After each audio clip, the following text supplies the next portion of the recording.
If you like the story, you can support the author on Patreon. Link is in the description. Chapter 41 Pokémon the Movie 3, Spell of the Unknown 8. I have to say that Charizard's strength really changes every time he sees him. After some time of separation, they looks at each other with new eyes. From before to now, Charizard has been Ash's strongest combat power. Perhaps Molly's mood has stabilized, or perhaps Unknown has shifted part of his attention to supporting Entei's actions and fighting against his Charizard. In short, the riots in the Crystal Tower have subsided a lot, and even the crystal expansion on the green grassland has slowed down by a substantial amount. After Ash comforted Molly, he carried his backpack, and while watching the aerial battle between Charizard and Entei, he rushed towards the room where the Unknowns occupied the upper level. Climb up to the original roof and go up again. The crystallization here is like the nerve hub. Fortunately, Ash's body has been repeatedly strengthened through bind evolutions and aura. To climb here is not too difficult. Soon, he came to the core of the entire Crystal Tower. Countless Unknown, where they all turns in circles and do their magic. A psychic Pokémon like Unknown is completely useless alone. Even Rattata can beat it, but when two or more are together, mysterious power will burst out. Now, sensing Molly's loneliness and helplessness, so many Unknown gathered here to create this terrifying crystal world. And Ash's goal is to catch all the different variation of Unknown he can, as soon as possible.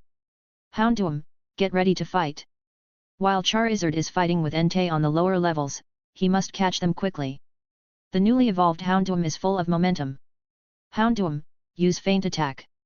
Houndoom, possessing Dark type, instantly shattered the energy circle formed by Unknown between spinning and jumping. Ding ding ding ding. A few Unknown fell off. It's like a few building blocks that were knocked down by Houndoom.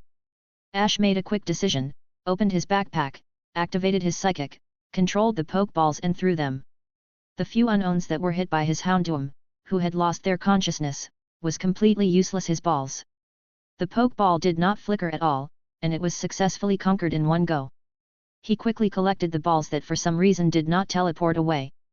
Ash surmised that it must have been because of the spatial disturbance that was going on inside the tower. That was the only thing that made sense to him. Let's go. Maybe it was because Molly was emotionally stable at this time, or maybe it was because Charizard and Entei were in full swing. Several Unknowns were knocked down, but the other companions didn't seem to care. They quickly filled the gaps and continued to spin and jump in circles. Ash followed the same pattern and quickly used up 28 Pokeballs and subdued 28 different kind of Unknowns. It's just that now Ash party is full, and all the Pokeball buttons are flashing red and cannot be kept with him. Hurry up! After finishing the work, the Pokeballs are used up, and his mission is completed. Now it's time to hurry up and leave this place. Taking back Houndoom, Ash hurried back downstairs. Charizard, it's time to finish this battle. As Ash focused all his attention on the battle again, Charizard let out a thundering roar. The exaggeratedly huge dragon claw severely knocked Entei off balance, who was standing on the crystal thorn. With such overwhelming power, even Entei couldn't control his body shape. A series of crystal thorns appeared under his body, and he broke 3 of them before he could stand firm. How can you be so strong? Roar. Entei, if you let Molly continue to stay in this crystal tower, she will always be alone. If you really care about Molly, let her leave with me. Ash stood in front of Molly and stood next to Charizard. Under guard, he shouted to Entei. But in fact, these words were clearly meant for Molly. Sure enough, these words were heard by Molly behind him. Just when Entei and Charizard were about to collide again, Molly spoke. Stop, Brother Ash, Dad. Molly rushed out and stopped in front of Ash. Seeing that Entei had stopped moving, Molly suddenly turned around and looked at Ash with a smile. Brother, I can go with you. Can we go on a trip? Molly decided to go out at such a young age? Yes, I will take Molly to see this vast world and let her make real friends. Ash agreed without hesitation. Entei fell in front of Ash. If this is what she wants, it's up to you. Molly's loneliness and helplessness finally disappeared completely. However, the crystal tower did not disappear because of this. Instead, as her loneliness gradually dissipated, more terrifying crystal thorns suddenly appeared, appearing without warning and stabbing out from under everyone's feet. Ash reacted the fastest, with blue light flashing in his eyes, and put Delia and Molly on Entei's back. Ash, what's going on? Delia hugged the young Molly and looked at her son, who was covered in blue light, and was shocked. Ash jumped up behind Charizard. It must be Unknown who lost control and went berserk. Entei, take Molly and Mom away from here before it gets even worse. Ash said to Entei, then got on Charizard's back and flew to the upper level again. Even if Unknown goes berserk, Entei still has a certain degree of control over this tower, and its powerful strength will definitely be able to protect Molly and his mother. Entei, please help Ash. Delia had no choice but to ask Entei for help. Feeling that Molly had the same thoughts, Entei nodded, Molly, I was created to make you happy, since this is what you want, I shall do it. Entei took Molly and Delia and headed towards the top of the tower. Houndoom. Summoning Houndoom again, Ash restored Charizard to its original shape, and he was already close to his limit. Houndoom, Dark Pulse. Charizard, Flamethrower. Pikachu, Thunderbolt. Triple Fusion Attack. The special attack skills of Electric type, Dark type, and Fire type actually merge together in the void. This must have been a miracle because of their bond value and its high level. This attack is definitely at the level of a mythical level. However, the unknown phalanx that could easily shock even Houndoom's faint attack just now has become unbreakable now. Although the protection was finally broken, these unknown did not fall down. Instead, after a moment of chaos, they immediately resumed their formation. Keep spinning and jumping. Not only that, but a powerful energy wave was also formed, charging towards the 3 Pokémon and 1 trainer. Use Crunch. The Dark-type Houndoom pushed directly in front of the others, resisting the impact of the Psychic type, and used Crunch with its evil bloody mouth. Ring, ring, ring. Professor Oak called, Ash, the crystals are spreading crazily, and even the Pokémon Center is almost being swallowed up. The unknowns are out of control and running rampant, I will deal with them right away. However, before Ash finished speaking, Unknown's shockwave blasted Pikachu and Charizard away. He gritted his teeth and decided to let Houndoom do the bonding evolution again. Chapter 42 Pokémon the Movie 3, Spell of the Unknown 9. Roar. Charizard, who had just returned from the conditions of bond evolution, stopped Ash with a roar.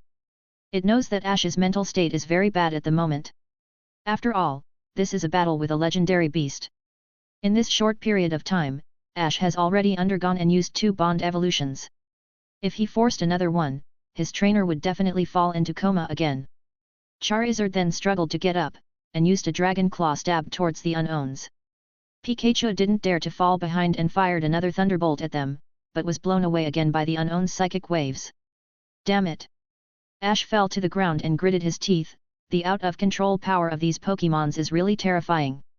Ash! Brother! At this time, Entei came up with Delia and Molly. Seeing them, Ash glanced at Entei and said nothing more. But his eyes lit up, Entei, I need your power. Entei itself is a phantom Pokémon born from the unknown sensing Molly's hope, but it also has its own thoughts and emotions. Entei nodded and asked Molly and Delia to come down. Mitsumi, all I can do now is get you out of here. With that said, Entei stood next to Ash, and Ash used basic psychic to take out 28 Pokémon balls. Due to the limit on the number they can carry, these subdued unknown cannot be summoned.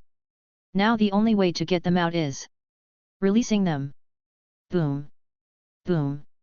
Boom. Different from the blue light used to summon Pokémon, the light released by releasing the Pokémon is red, and seems to be dimmed with reluctance and departure.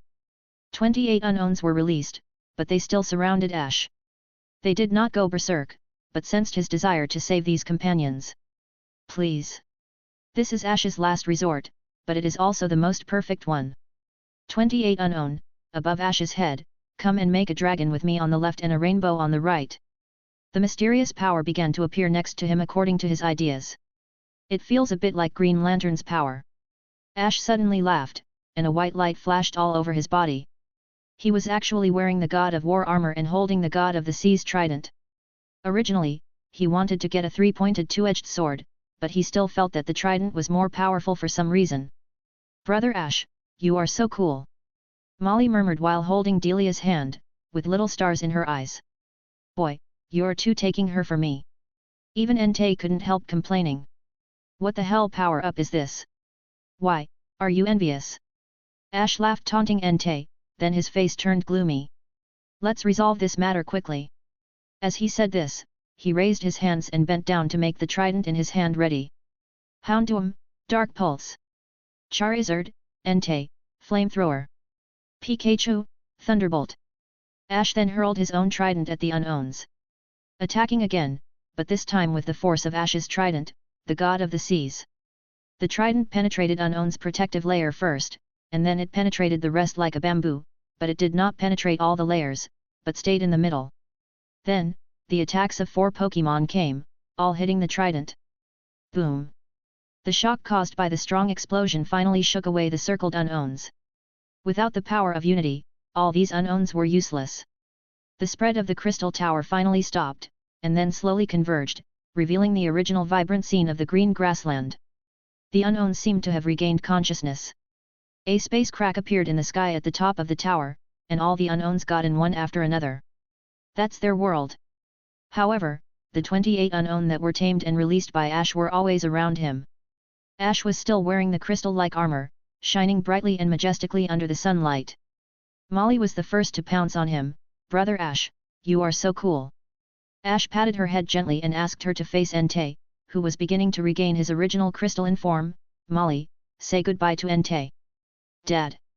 Molly's eyes looked at Entei, full of reluctance and sadness. "Molly, thank you for letting me be your father." Entei slowly closed his eyes. "I'm going back to your dreams." With that said, Entei disappeared along with the entire crystal tower. "Brother." Molly lay on Ash's shoulder, tears streaming down again. Ash smiled and said, "Mitsumi, be strong, you are Entei's daughter. In the future, you will definitely become a powerful trainer." Hearing this, Molly raised her head and nodded vigorously. "Yes, I am Entei's daughter. I still want to travel with you, and I want to rescue my father." Regarding this point, although agreeing to Mitsumi just now was a stopgap measure, since Molly takes it seriously, Ash will not refuse. In fact, he will be followed by a little guy during his travels in many regions in the future. Unlike the other one, this one is not that annoying. "Maybe I have some clues about your father." "Really? Brother is the best." After comforting Molly, Ash looked at the 28 unknown who had been surrounding him. Unknown has 28 different forms. Although there are 28 Pokeballs, catching every one of them is simply a dream. Because the drops are random, there are bound to be repeating patterns. Only now did Ash have the opportunity to take a closer look. In fact, the collection is quite complete, except that the rarest and are missing, as well as G, L, and P, and there are 2 more M and 3 O. Probably because it's relatively large, it's easier to fall off. "If you don't go back, are you still willing to follow me?" Ash looked at these little Pokemons with big eyes. The answer I got was a sweet ringing sound like a bell ringing. But after the release, the Pokeball was useless, so Ash had to contact Professor Oak and ask them to bring another batch when they came over, so that he could tame the 28 unknown again. "Ash, you did a great job this time." Professor Oak praised Ash without hesitation. He watched Ash's growth step by step. "Professor Oak, I want to know where the ruins that Professor Hale went to investigate before are." Ash asked Molly while holding hands. Thinking about it now, Professor Hale must have met the unknown at the ruins and was pulled into their world. Now that the unknowns have all gone back, it's time to send him back to reality. His assistant took Ash, his party, Professor Oak, and Molly to the ruins again, and saw the unconscious professor. Molly's dad is back. Chapter 43 Goldenrod City. Crossing the green grasslands, Ash and his party finally arrived at the location of the third gym, Goldenrod City. As the travel brochure says, this is the largest city in the Johto region, a prosperous large city. "Molly, come down." Before entering the city, Ash took Molly off Houndoom's back. As a promise, Ash made a request to Professor Hale to take her on a trip. Of course, Molly's journey will only continue until she follows Ash to complete the adventure in the Johto region, that is, after the Silver Conference ends, she will go back with her dad. Professor Hale will also come by then, and after the conference, he will take Molly home. Although they were worried about Molly's sleeping situation, Brock and Misty, both traveling companions, expressed their willingness to support Molly in her journey. With Brock's care, Ash believed Molly will be healthy. However, after all, they are just children, and of course they cannot travel long distances like Ash and others, so Ash simply let Molly ride on his Houndoom's back and follow them. After all, she is just a kid, and Houndoom is big enough for her to ride on. Not only that, Ash also asked Houndoom to bring the macho brace that Charizard had used to train its body along the way. If you want to beat a beast like Charizard, you have to keep training now. Molly, hold my hand. There are people coming and going here. Don't get separated. Ash held Molly's hand. With the power of his aura, he was not worried about Molly getting lost, he can just find her. But if possible, he wants to avoid it completely from happening. I know, brother. The little girl smiled sweetly. Of course the first thing you do when you go to the city is to go shopping. Misty couldn't hold back anymore as she looked at the dazzling array of products in the glass display window. The first thing you should do when you come to a big city is to go on a date with beautiful girl. Brock has already been obsessed with the women coming and going beside him. Ash couldn't help but cover his forehead. Everyone, after finally arriving in the big city, shouldn't you find a good place to stay and have a good meal? That is what makes sense to Ash. Molly held Ash's hand and smiled. These two big brothers and sister are so interesting to be with. The three of them will have a lot of money now. In order to reward Ash for solving the Crystal Tower crisis, the Pokémon Alliance rewarded Ash with a lot of money and goodies. Not only that, Professor Oak and Professor Hale also personally sponsored a lot of travel expenses, which of course also included Molly's living expenses. Therefore, when they came to the big city, of course they wanted to find a high-end hotel and have a good meal. After eating and drinking, Misty went shopping. In fact, this girl just likes to look around, but she doesn't spend a lot of money on random purchases. That's just one of the things that makes Ash like Misty. Brock went everywhere to strike up a conversation, even though he would never be successful. I hope his face would be fine when he came back and not with a slap mark. Of course, he is also responsible for purchasing all the supplies needed for the trip. Now that he has a little girl with them on their travels, he needs even more things. With him here, Ash can really worry less. Ash and Molly found the Goldenrod gym, but made a tragic discovery. The gym is actually closed and the gym is on holiday. Brother Ash, what should we do? Molly, who was sitting on Houndoom, was a little frustrated. Ash ruffled her hair and said, "Don't worry, the gym won't be on vacation forever. Where do you want to go and see?" Molly tilted her head and thought for a moment, "Brother, I just saw a kid holding a poke doll. Can I have one too?" Of course, at her age, she has absolutely no resistance to such dolls. It seems that because the Goldenrod City gym trainer often carries a Clefairy with her, she has set the trend, making the children here very fond of Poke Doll even more than any other place he has visited. Goldenrod City's Poke Doll is also becoming more and more exquisite and lifelike. Of course, Ash would not refuse this request. He took Molly to the department store and bought the little girl an special Poke Doll, which was just right for her to hold in her arms. "Thank you, big brother." "Hey!" As soon as Molly turned around after taking the Poke Doll, her eyes suddenly lit up. She clearly saw a living Clefairy walking past her. "Clefairy!" Molly screamed and ran after him. Pika! Ash, who had just paid, heard Pikachu's reminder and quickly turned around, only to see Molly chasing Clefairy. "Molly!" Ash walked quickly and caught up with her in no time. He pressed her little head and scolded her, "You can't leave without telling me, remember?" Molly smiled, pointed in front and said, "But brother, Clefairy. It's a real Clefairy. It's really a Clefairy, and it also has a trainer." A pink-haired girl held Clefairy in her arms and apologized to Ash and Molly, "I'm sorry, my Clefairy is too lively and gets lost. Big sister, can I play with Clefairy?" Molly stepped forward and asked, which showed that she liked Clefairy very much. Seeing the Poke Doll in Molly's arms, Whitney nodded immediately, "Of course, but be careful." "Hello, my name is Ash, and this is my little sister, Molly. If I'm not wrong, you are the gym leader of Goldenrod Gym, Whitney." Ash stepped forward to say hello. Whitney looked at him and said, "Yes, I am Whitney. Sister Whitney, brother Ash came to Goldenrod City to challenge the gym. Why is the gym on holiday?" Molly hugged Clefairy and asked after hearing the conversation between the two. "That's really unfortunate, but it's because today is a day off for all the gyms." Whitney pinched Molly's little cheek. "Ash, Molly, in that case, do you want to come to my Miltank Ranch?" "Miltank Ranch?" "Molly, the milk of a Miltank is very nutritious. Children who grow up drinking milk from a Miltank will grow into healthy and strong people. Ash explained to Molly. That's right, Ash, you know it very well. You can go visit and taste it today, if you would like to. It can be seen that Whitney likes Molly very much, and she straight up invited them to go and taste the milk. Since it was hard to refuse Whitney's hospitality and Molly seemed to want to taste the milk drink, Ash did not refuse. Let Houndoom take Molly and follow Whitney to the outskirts of Goldenrod City. Compared to the prosperous concrete city, Molly seemed more relaxed in this kind of place.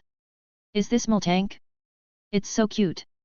Molly noticed that there were many Miltanks just hanging around the ranch. What a cute little girl. Come on, drink as much as you can, it's delicious. The old man who runs the ranch came over with a large glass of milk. He must be the person that Whitney gave a call to and asked them to be ready. In addition to milk, there are also a series of dairy products such as cheese, fresh milk pudding, fresh milk ice cream, etc., which is very enjoyable for the little Molly. Brock and Misty don't have this pleasure, which is just a pity. Chapter 44 Plain Badge. Pallet Town's Ash Ketchum, vs Goldenrod City Gym Leader, Whitney. The Pokémon battle with Plain Badge as the reward for the challenger. The number of Pokémon used is 3, is that okay? The referee announced the start of the battle. When announcing 3 vs 3, he also looked at both sides. It's quite convenient, and you can make comments if you have any. Brother Ash, come on. Molly said in support of Ash from the outside. Although we have a good friendship going on, I won't hold back, Ash.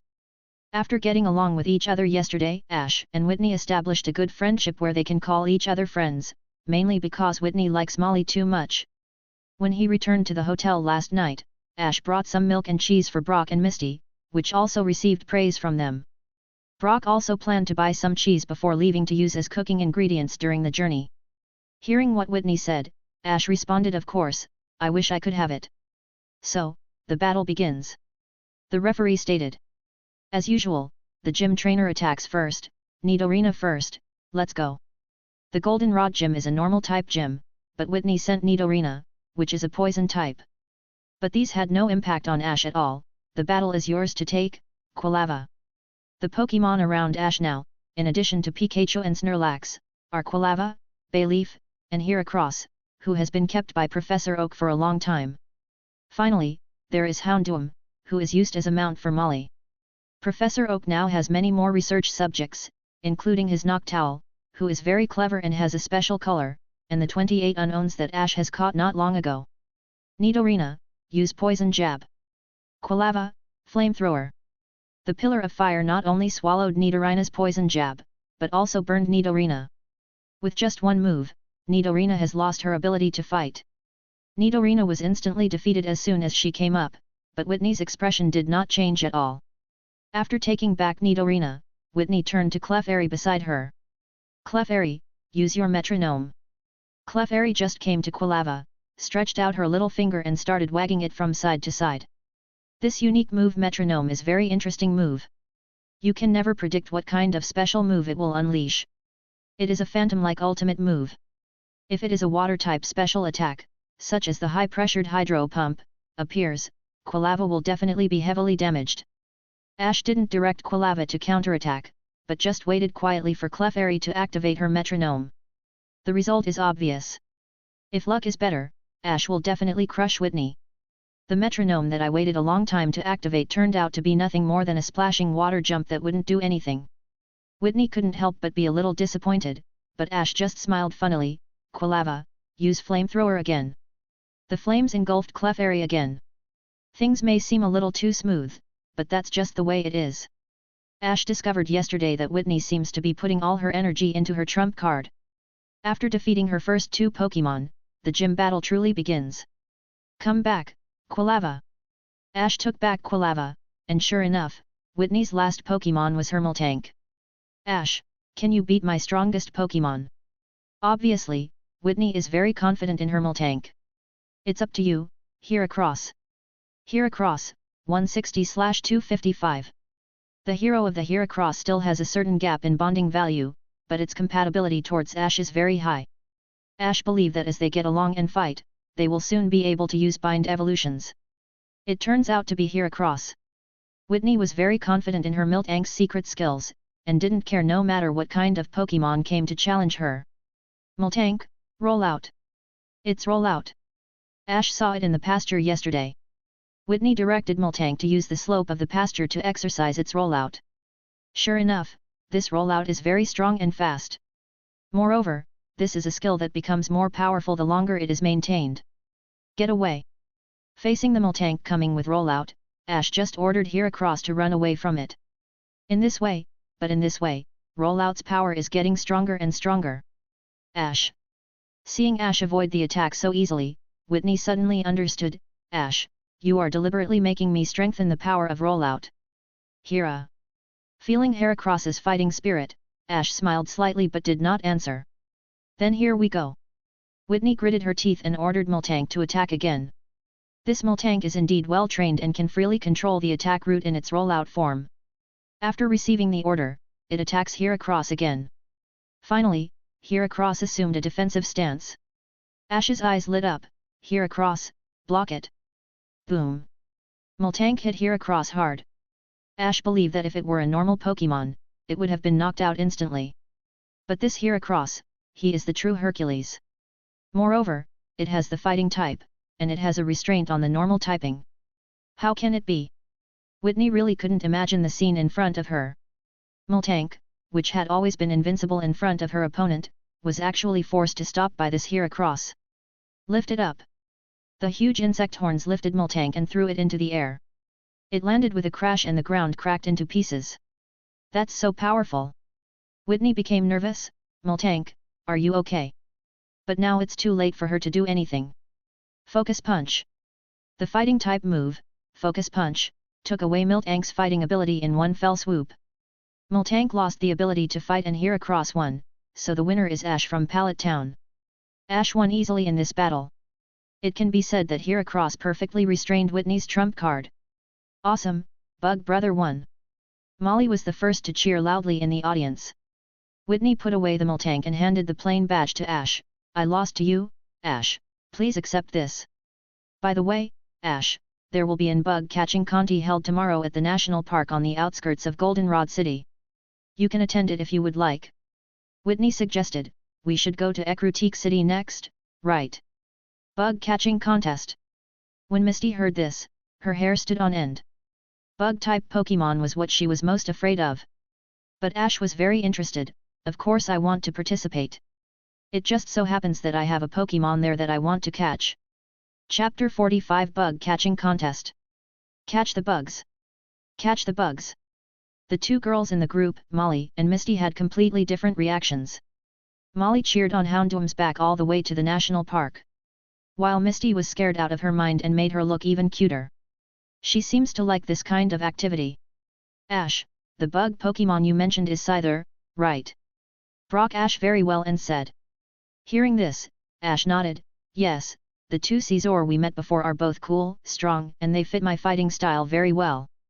In fact, Ash and his party had met Scyther before, more than once when they were traveling. While on the Orange Islands, Tracy also helped and caught an old Scyther.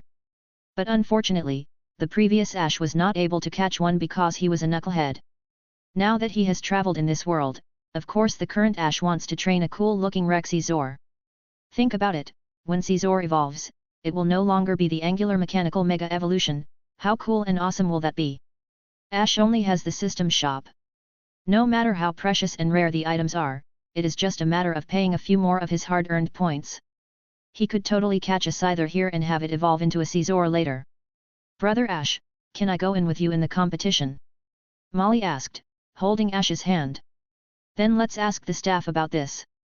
At the entrance of the national park, there are staff members wearing Venomoth costumes. What's the prize for the winner? Since he is aiming for the championship, of course he have to ask if the winning prize is nothing. There's nothing wrong with it. The winner can get luxurious items, and the bug Pokémon as the prize. The staff said.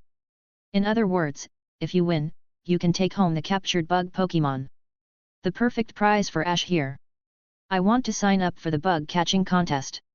Can my little sister go in with me? Ash asked very nicely. The staff member glanced at Molly, and with her hopeful eyes, he nodded in agreement, of course, but please take good care of her, because there are still dangers in the park. I'm is not afraid, my breath is the best. Once she heard that she could go in with Ash, Molly immediately became happy. Of course, there are still dangers in the national park.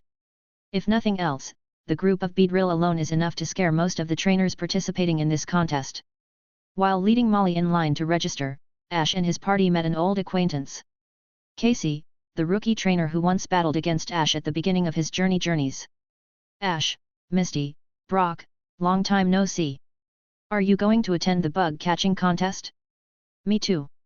After Casey noticed Ash and his group, she ran towards them, fast. Her Chikorita still looks very energetic like the first time they saw her. After you left, Chikorita and I did a lot of special training, and we won many consecutive battles. Casey must have experienced a lot along the way by the story she told. Casey, Chikorita, come and meet this girl. Ash said and threw out Bayleaf's Pokeball. Bayleaf's much larger figure appeared in front of Chikorita and Casey, and then she rubbed Ash's arm with joy and affection. Wow, it's a Bayleaf. Casey seemed even happier than Chikorita to see the evolved form of her best friend. In fact, Bayleaf's size is enough to carry Molly, and its body is more rounded, making it a more comfortable to sit on. It's just that Ash just wants Houndoom to carry the macho brace for exercise and while letting it carry Molly for the duration of their travel, which is killing two birds with one stone. Additionally, Molly doesn't really mind this at all. After signing up, Ash and Casey stood in the starting position, waiting for the competition to start. The rules of the competition require that the trainer can only use one Pokémon. Ash's partner must be Pikachu, so Ash can only hold Molly's hand and wait quietly. Secondly, when catching the bug Pokémon here, trainers cannot use their own Pokeballs, but must use the park balls provided by the park for this contest, and each person only receives one. Unlike the Pokeball's ability to be discarded and unusable after releasing Pokémon into the wild, this park ball can be replaced at will until the desired bug Pokémon is caught. Ash received a park ball and was picked up by Molly and held in her arms. Molly likes Pokeball very much. This is the romance of Pokémon trainer and their future companions. As the host announced the start of the bug catching contest, Ash turned around to say bye to Casey, picked up Molly on his back, and ran away. You're so fast, come on big brother, come on Pikachu. Ash doesn't even know how fast he is running now. Molly cheered on his back, after all, this is the same little girl who dares to ride Entei around. After a while, Ash left all the contestants behind and then went into the depths of the forest. Brother Ash, do you want to catch Scyther? Molly asked on top of Ash's head. Yes, if you finds it, you have to remind me fast. Ash replied with a smile. Ash is not worried at all about whether Molly knows Scyther. Although she is young, she knows a lot of Pokémon, in fact, more than some trainers. Yeah, I will look for it. Hearing this, Ash just grinned. Molly is really sensible for her young age. In fact, he ran all the way because he had already detected the approximate location of Scyther. Deep in the forest not far ahead was a Scyther settlement. At the beginning, the old Scyther whom Tracy conquered was the defeated leader of his tribe. Brother, there's a Weedle. Molly, be careful when you meet Weedrill in the future. Hitting the small ones can easily attract a bunch of big ones. As soon as Ash finished speaking, as if confirming Ash's words and deeds, a large number of Beedrills suddenly flew out from the treetops and the bushes. Brother, it's a Beedrill. Molly must also know how dangerous it is to see them in large numbers, her voice is trembling. But Ash and Pikachu were not timid at all. Pikachu, Thunderbolt. Pikachu directly fired a cannon of his thunderbolts, and all the Beedrills were paralyzed by electricity and fell down like Drake getting burned by Kendrick. Ash ignored them and let them recover after taking such a huge amount of damage. Casey said before that she likes yellow and striped Pokémon, and Ash believes she will like these Beedrills. After crossing Drill's territory and passing several large trees covered with pineco, Ash finally arrived at Scyther's territory. Brother, it's Scyther. Molly stated the obvious. Chapter 46 Scyther. Brother, look, it's a Scyther. Molly immediately covered her mouth and said meekly. Her sudden voice just some time ago attracted a bunch of Beedrills. She didn't want to disturb these Scythers anymore with her sudden entrance. It's Scyther, the strongest hitter of the team is about to appear. Molly held her breath and said nothing, but in a blink of an eye, a voice came from the other side of the jungle. The most powerful opponent appears. This is Casey's voice, and you can hear her emotions are very high. Use the fastest and strongest fastball on the first ball to give the opponent a powerful blow. Go ahead, Razor Leaf. Ash quietly moved over with Molly, and saw Casey commanding Chikorita to use Razor Leaf to attack an outside Scyther. This Scyther is smaller than the usual size and its eyes don't look that sharp. No wonder it is on the periphery of the group. But even this Scyther is definitely not something that Casey and Chikorita can fight at their current level. What's more, it can be seen from the outside that her Chikorita is in very bad condition now. Razor Leaf hit Scyther very smoothly, but Grass-type move were not very effective against Scyther or against any Bug or Flying type. But Casey was very excited. Good shot, Chikorita. She didn't notice that Chikorita was now panting and tired. Unlike Ash and the others who went head-on but not against everyone, Casey brought Chikorita to fight all the way. She even specially asked Chikorita to use Tackle the tree trunks to attract the attentions of the bug Pokémons. Scyther became angry after being attacked, crossed his scythes, and attacked Chikorita head-on. Seeing this scene, Casey shouted, "Chikorita, don't be afraid.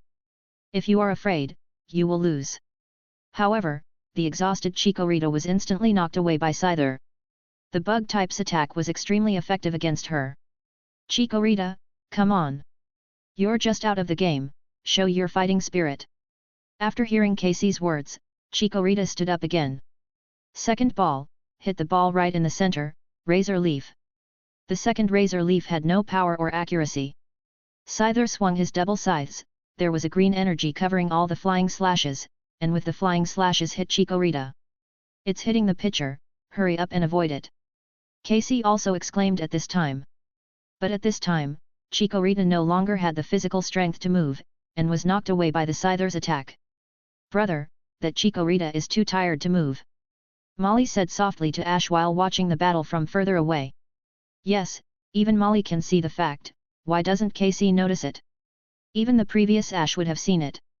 Chikorita was knocked down not far from Ash. He walked over and gently picked up Chikorita. "That's it. Pikachu, Thunderbolt."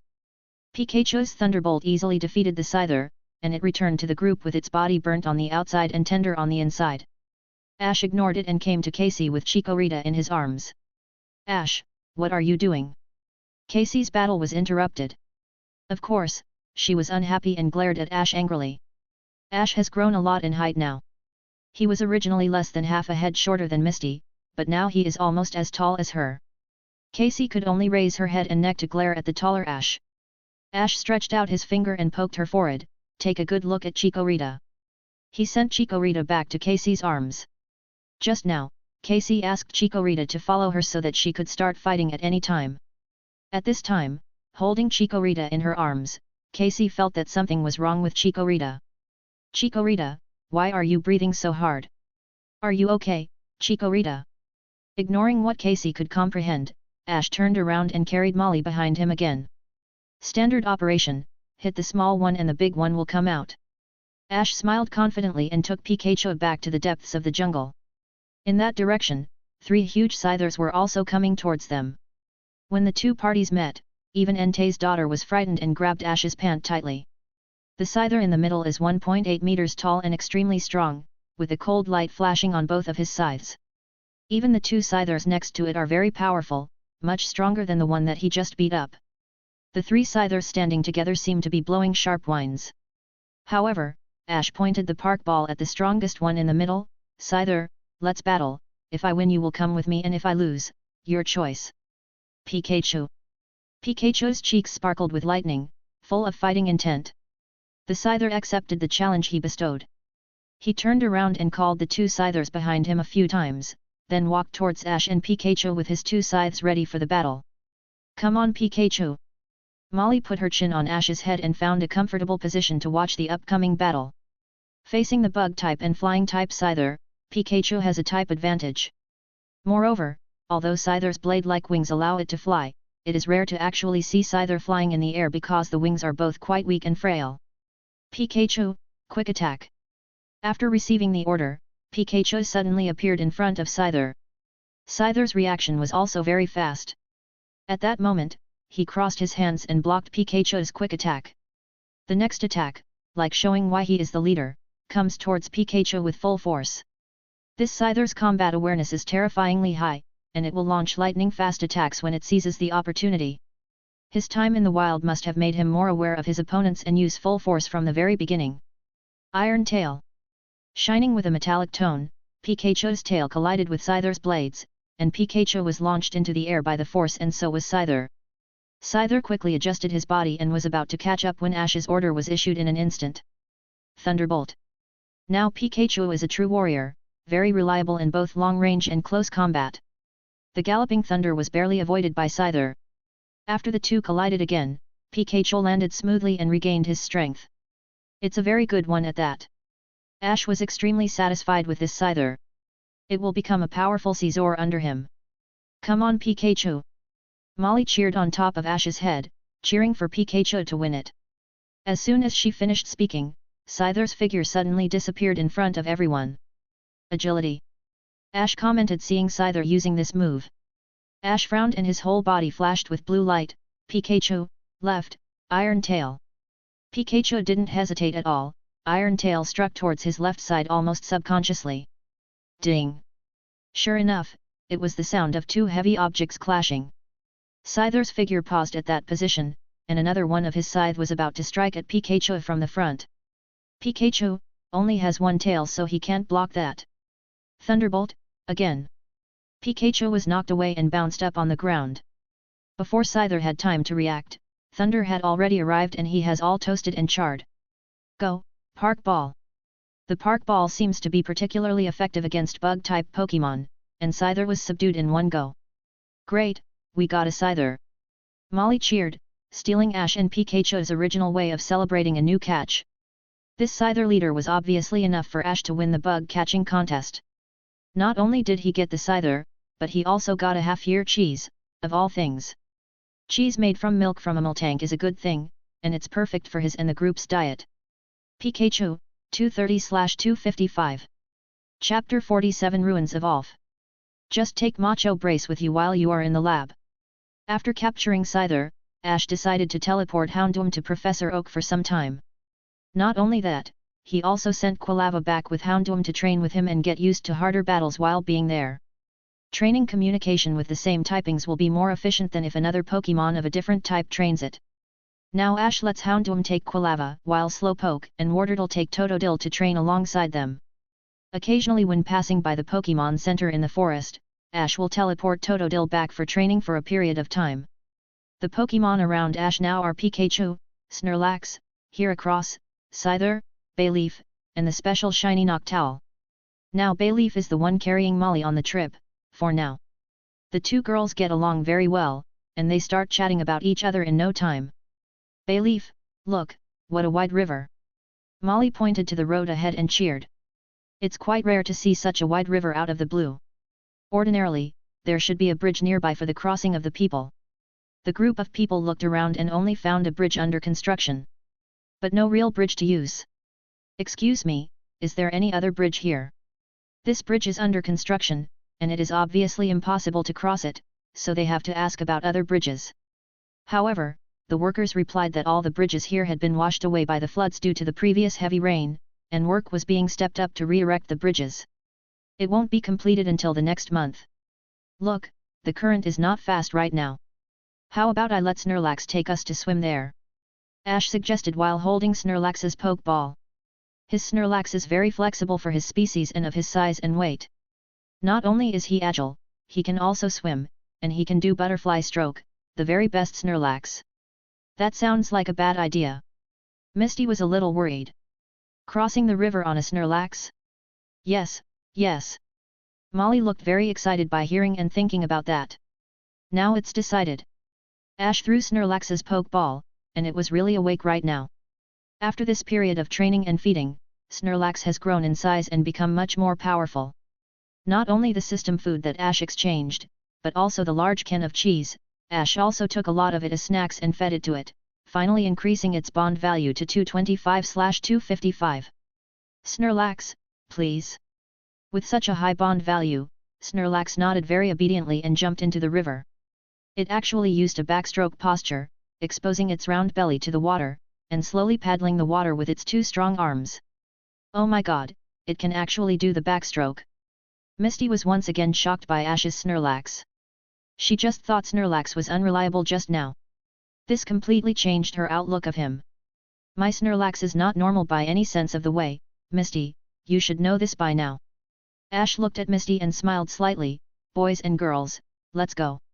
The space on Snorlax's belly is big enough for them, even if Ash holds Molly and the four of them squeeze together, there is still some space for a few others to join in. Haha, so fun, so fun. Of course Molly was very happy and cheered all the way. Carrying the river, Ash and his party soon arrived at the ruins of Alf. This is a place where many Pokémon fossils have been found.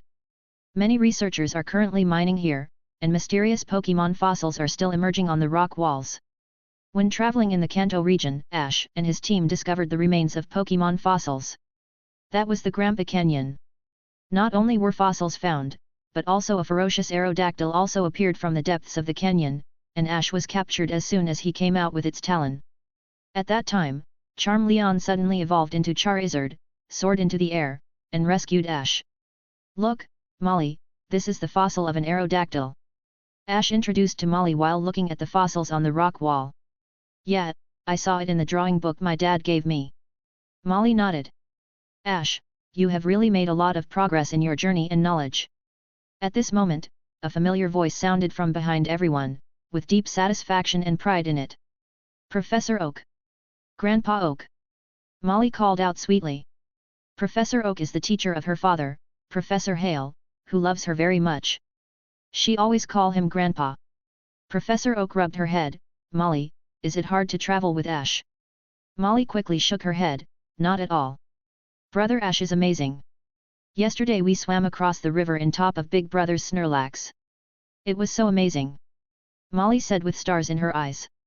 Crossing the river on top of a Snorlax. Professor Oak also had a new perspective. He looked at Ash with a smile. Ash, you are still as unexpected as before, aren't you?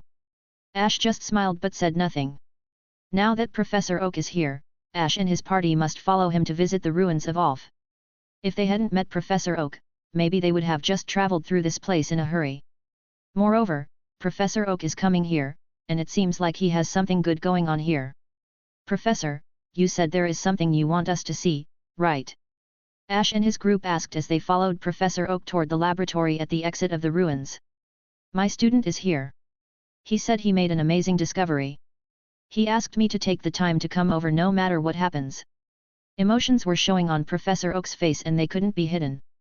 He himself did not know what the so-called great discovery was, but he was also excited about the discovery. But in this way, the curiosity of Ash and his party became even stronger. Arriving at the laboratory, Ash and his team followed Professor Oak and watched him shake hands with a tall researcher.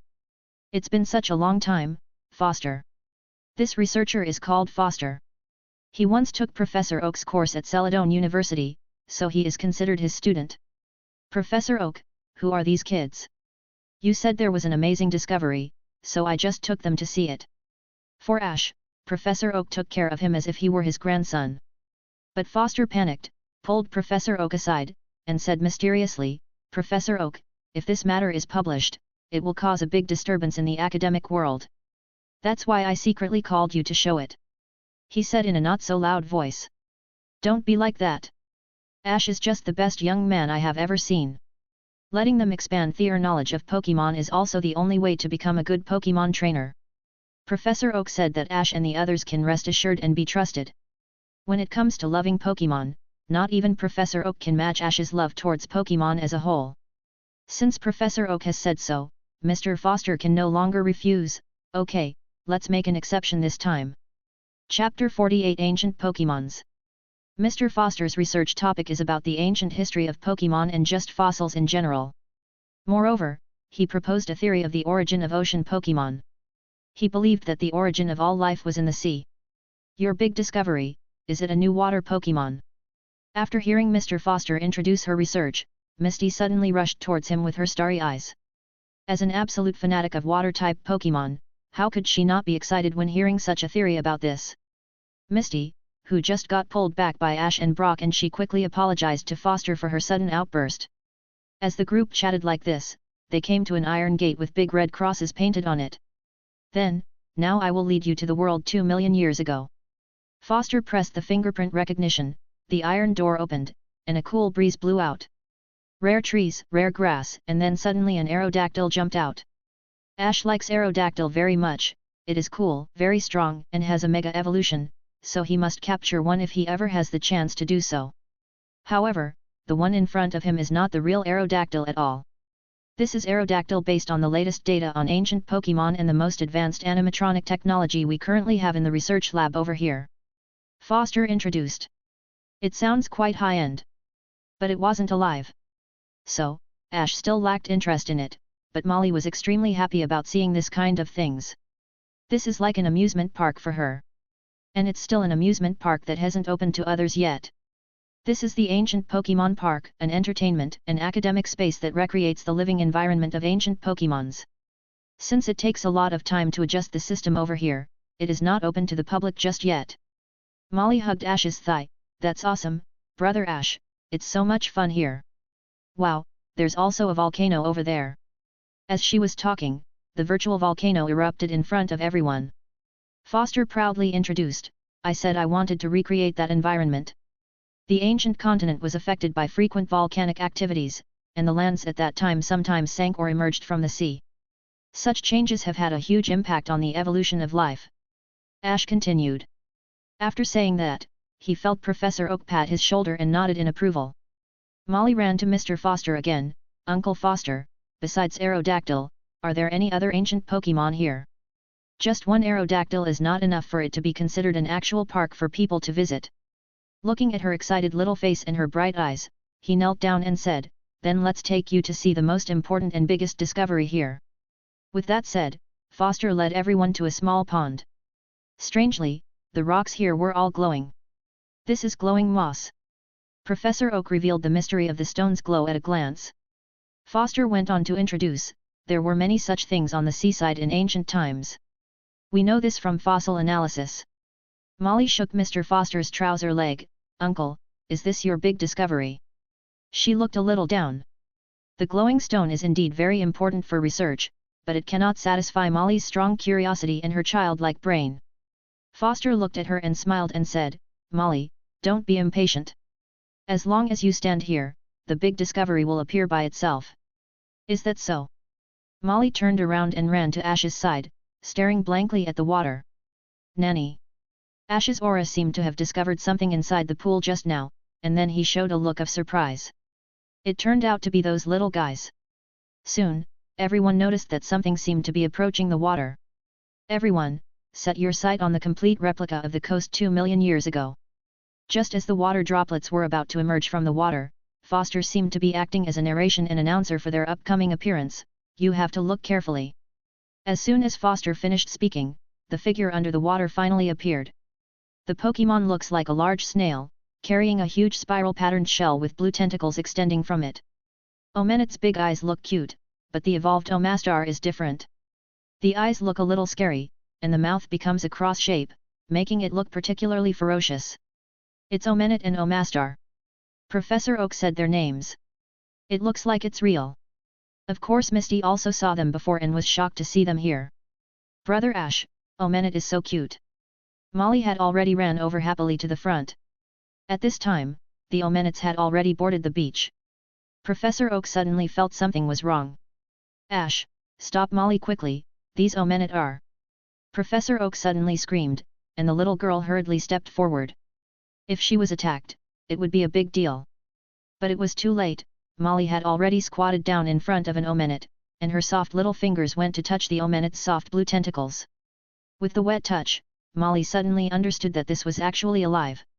Ah, Bug Brother, this Omenet is really alive. Molly rushed back to Ash like a frightened little rabbit, hugged Ash's legs and hid behind him.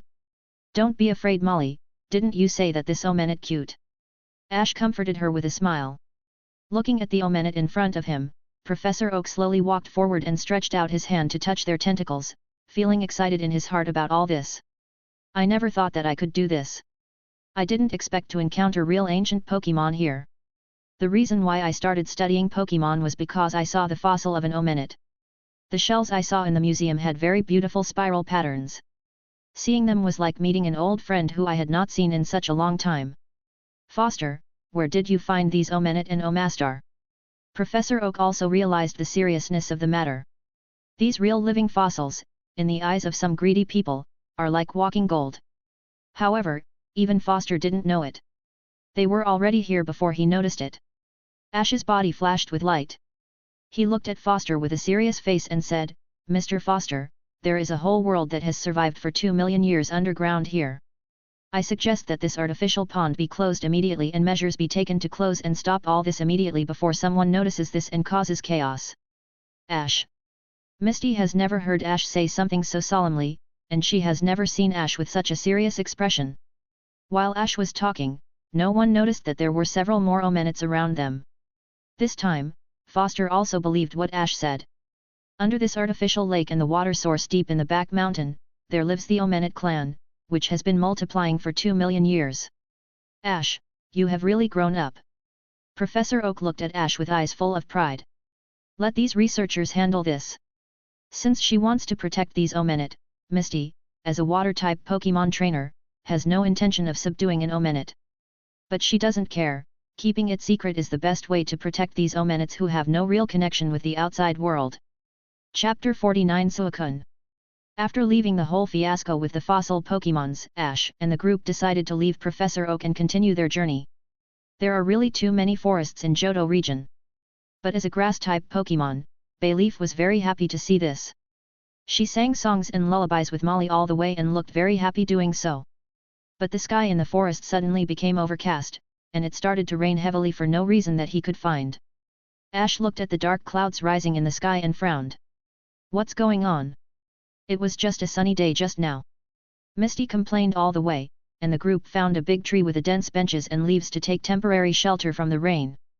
However, Molly was just slightly shielded by the leaves on Bayleaf's head and was not caught in the rain by much. Ash quickly took out her little raincoat and put it on her. It would be bad if Molly caught a cold at this time and place. Among Ash's group, Molly has the most complete equipment by far with everything she needed on a daily basis. It's raining, it's raining. The little girl put on her raincoat and boots, and jumped off Bayleaf's back. But while she was still waiting for her fun, there was a sudden thunder in the sky, scaring her so much that she ran back to Ash's arms. "Brother Ash, thunder is coming, I'm afraid." "Pika Pika." Pikachu on Ash's shoulder jumped down and patted Molly's back, as if to comfort her not to be afraid of it. "Thunder, what's there to be afraid of? That's just a crackle in the atmosphere going on, don't be afraid." Ash tried to soothe Molly and calm her down. The situation is not good. Seeing the rain getting heavier, Brock said worriedly, "Let's find a real place to shelter from the rain." There was raindrops falling on top of them from the leaves above them. "Found it." Ash's eyes flashed with a gentle blue light, and he pointed to the hillside behind him. There was a luxurious villa there. Against the background of lightning and the falling rain, it felt eerie all around them. But now there is no other way. How can I be afraid of simple weather as a trainer? Ash and his party quickly and carefully climbed up the hillside and came to the big villa by the side of the hill. "I'm sorry, can we take shelter here from the rain?" After knocking on the door opened by itself. It was dark inside, and there were also bursts of gruesome sounds.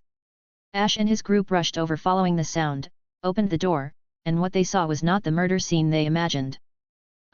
It seems like there was some drama. The lights in this room are bright, Machoke is squeezing someone's shoulders, Spinarak spins out silk thread to bandage the wounds on the people's arms, and Mariup uses thunder shock to give the people electrotherapy. The most eye-catching thing here is the young lady in a white coat. She should be a doctor, a real human doctor. Ash and his group pushed the door open, and the young lady turned around and said, "We have to wait in line for treatment. Please wait a moment before I call you. I'm really sorry. Actually, we came here to take shelter from the rain. First time we meet, madam, my name is Brock. I am willing to wait for the call of a beautiful lady like you, whether it is 10 years, 100 years, or 1,000 years." Before Ash and the two others could explain their intention, Brock had teleported in front of her. His old habits returned. "May I ask your name, please?" "My name is Anna, and I'm the doctor here." Dr. Anna understood the purpose of the group's visit. Not only did she agree to let them stay here, she also introduced in detail the functions of the Pokémon here to assist in examination and treatment of the patients. It should be said that this is the magic work of Pokémon here. Seeing this, Brock, who aspires to become a top Pokémon breeder, decided to take advantage of the rainy day to study and help out. Of course, Ash and Misty both know him, and there must be an element of attentiveness in this, even if he truly did want to help and learn from the bottom of his heart. In that case, Ash picked up Pikachu and put it on his shoulders. Misty, please take care of Molly. Ash, what are you going to do? Ash took Bayleaf back into her Pokeball. There's something wrong with this rain, I'm going to check it out and see why this is the case. It's not like there was no case of sudden rain before, but this time Ash clearly felt a familiar aura at the moment it began to rain. Molly, stay with Misty here to take shelter from the rain, okay? I will be back soon. It's pouring rain outside, so it's best for Molly to stay here and rest up. The little girl is very well behaved and listened to him attentively. Walking out of the villa gate, Ash's body flashed with blue light, he turned his head to look in the direction of the lightning, and disappeared into the heavy rain. Pikachu. Amidst the lightning, thunder, and heavy rain, Pikachu's cheeks often flash with sparks. Pikachu, are you feeling something too? Pikachu's perception is very sharp, and it can always notice something immediately, most of times even before he could notice anything. Pikachu's expression was not too serious, so Ash's mood was also more relaxed than before. Boom! At this moment, a thunder rang out, illuminating the dark night of the forest, and a familiar blue figure appeared in front of Ash and Pikachu. I should have expected this, it's your rain dance. The creature who appeared in front of Ash and Pikachu was Suicune. Different from the previous blue light shadow, this time Suicune appeared in front of Ash in his truest form. Suicune jumped up and came to Ash and Pikachu, staring at Ash with her red eyes. According to legend, Suicune is the incarnation of the North Wind, with a sapphire-like headdress surrounded by white wind ribbons, showing a light and beautiful figure. The blue and white patterns on its body reflect the image of water and wind. In the legend of Johto Region, it is said that Suicune is like the north wind that travels around the world and purifies the polluted water. This Suicune seems to have been following Ash's group not long after he reached the Johto Region. However, there was a sudden heavy rain today, blocking the path of Ash and his friends. He don't know what the plan was for him. Ash couldn't help but gently stroke the hair on Suicune's neck with his hand. Suicune, what's the matter? Suicune looked at Ash, and a splash of water suddenly appeared on her body. The next second, Ash found something appearing in his palm. He took it in front of his eyes and saw that it was a bell bigger than the size of his fist, translucent and bluish. Unfortunately, this thing doesn't make any noise. It should be making a soothing sound if it worked. Is this the clear bell? The next destination for Ash and his party is Ecruteak City, which is an ancient capital in the north of the Johto region and a famous historical and cultural city throughout the whole world. 700 years ago, Ecruteak City built two towers, separated on the east and west sides, namely the Bell Tower and the Brass Tower. The two towers were built for the friendship between humans and Pokémon, and the scenery at the top of the towers is even more magnificent. The legendary Pokémon Ho-Oh lived on the top of the Bell Tower on the east side. However, 150 years ago, the Brass Tower on the west side turned into a sea of flames. The fire burned for 3 days and 3 nights, until a heavy rain extinguished the flames. There was not much left of the tower, and it is now called the Burned Tower. In that fire, 3 unknown Pokémon were burned to death before they could escape. Fortunately, Ho-Oh descended from the sky and revived them.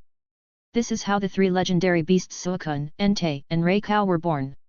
And this clear bell is said to have the ability to summon Ho-Oh. Chapter 50 The Dojo. Although his system can use redemption points to exchange items for various items from the Pokémon world. But this kind of important item that can summon a legendary Pokémon cannot be redeemed at all. This is because it will cause fluctuations in the system of the nature and ultimately this will lead to more chaos. So the creator of the system simply didn't allow it to give out these kind of items to their host.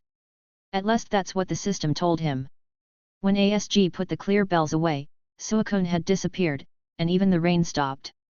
Ash rubbed Pikachu's head and said, Pikachu, let's go back. One day, we will conquer Suicune and make her become our partner. Pikachu. Back at the villa, Molly was the first to welcome him back. Ash used his psychic to manipulate the wind and rain away from him at all times, so he didn't get wet at all. Having psychic abilities is really convenient, isn't it? After spending a night in the villa, Ash and his party said goodbye to Dr. Anna. But interestingly enough, Brock's Zubat actually evolved into Golbat on this very night. They all congratulate Brock and Golbat on their accomplishments. Soon, they will get out of this forest, so that they will not be very far from Ecruteak City. But at this moment, a Tauros suddenly rushed out from behind them. Ash quickly pulled Bayleaf away and put Molly on its back.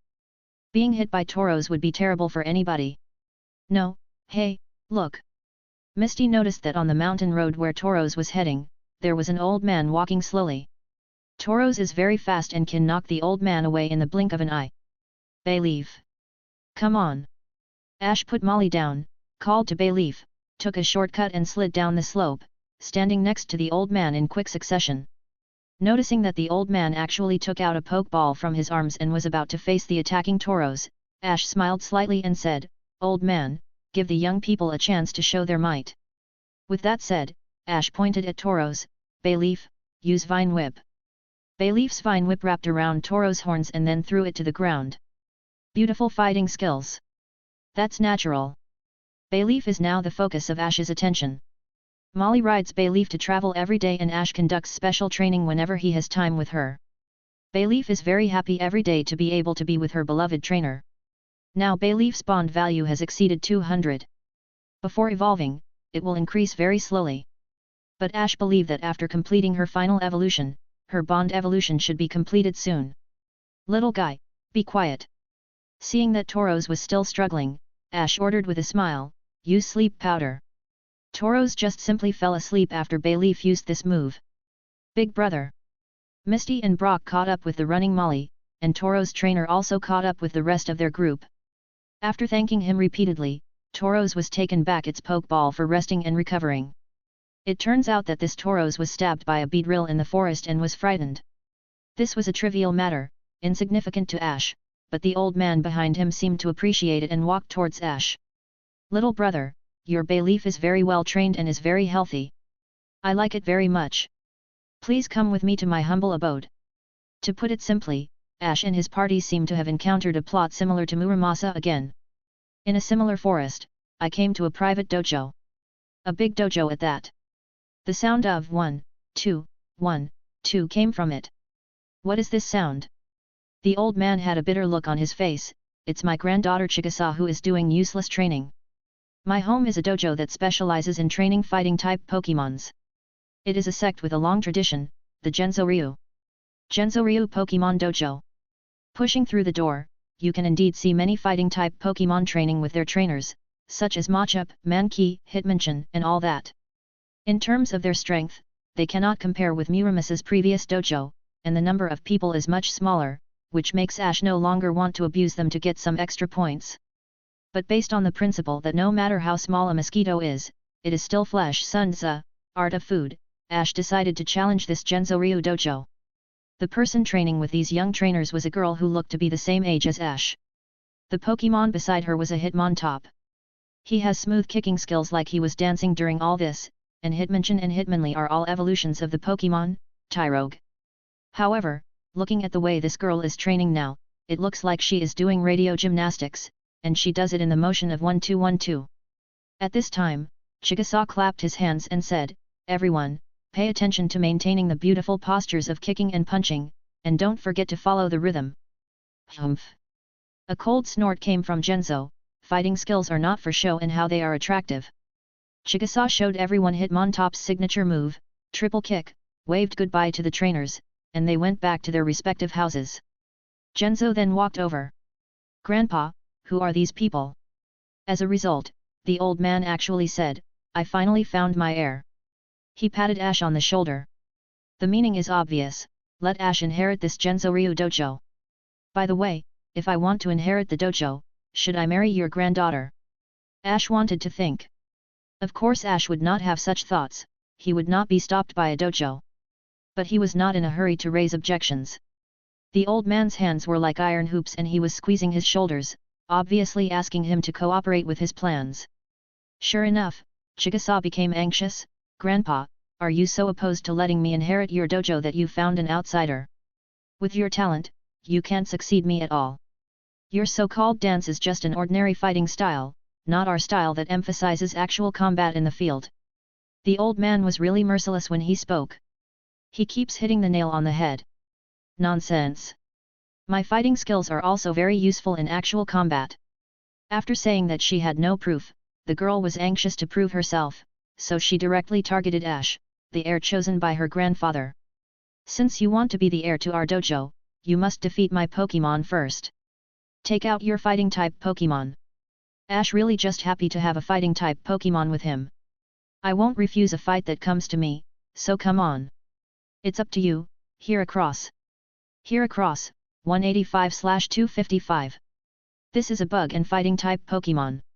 Speaking of fighting type, Ash once caught a Mankey and liked to steal his hat, which later evolved into Primeape just before he caught him. Not long after it was conquered, Primeape participated in a fighting competition and left it to train with a fighting trainer named Anthony.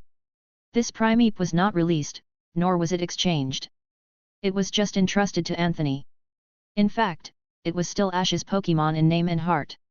Primeape should definitely be brought back in the future and face new opponents. Chapter 5 The Dojo but Part 2. Seeing Ash's Heracross, Genzo's eyes suddenly lit up. As an expert on fighting-type Pokémon, he could confirm at a glance that this Heracross was very powerful in combat, and it was trained very well by Ash. The battle could be said to be about to break out, but before the two sides could stand, shouts came from the door of the dojo. Is anyone here? Someone just had to ruin the battle. Everyone looked at him. The person was a tall and strong young man who said, "My name is Shiro and I'm somebody who is practicing martial arts. I would like to invite the master of Genzo Ryu, a famous martial arts family with a long history, to fight with me." When Ash heard this, he thought this Shiro guy must have been taught at a Chinese school because of the way he talks. Genzo was a little taken back when he heard the name of Shiro. "Let me ask you," Chigusa stood up and asked, "recently, the person who is looking for fighting-type Pokémon dojos everywhere is you, isn't it? I defeated the master of the dojos there and replaced their badge with a sign. Currently, I have got 9 signs. The sign here will be the 10th one worth remembering." Shiro is obviously very confident in his own strength, and his record is also quite brilliant. That's what he thinks. Why would you do such a thing? In fact, such gym battles are not uncommon among the fighting-type dojos. But normally, no one would do a battle just for the sake of taking the dojo badges. This Shiro must have a purpose for doing so. I plan to open a fighting-type Pokémon dojo. This will have publicity value with so many signs there. It is obviously very efficient to promote one's own strength by defeating other dojos. Maybe there are apprentices in the dojo who would be willing to jump directly to his newly opened dojo because it's stronger there. I see. It seems that you have chosen fragile dojos in the past. We can't let you defeat us easily. Let's let my chosen successor take the challenge." "Successor?" Ash looked at the old man. "Wouldn't I cooperate with you to educate your precious granddaughter?" He thought up. "Why are you really using us as a weapon?" Ash thought continues. Before he could speak, Genzo patted Ash's shoulder again.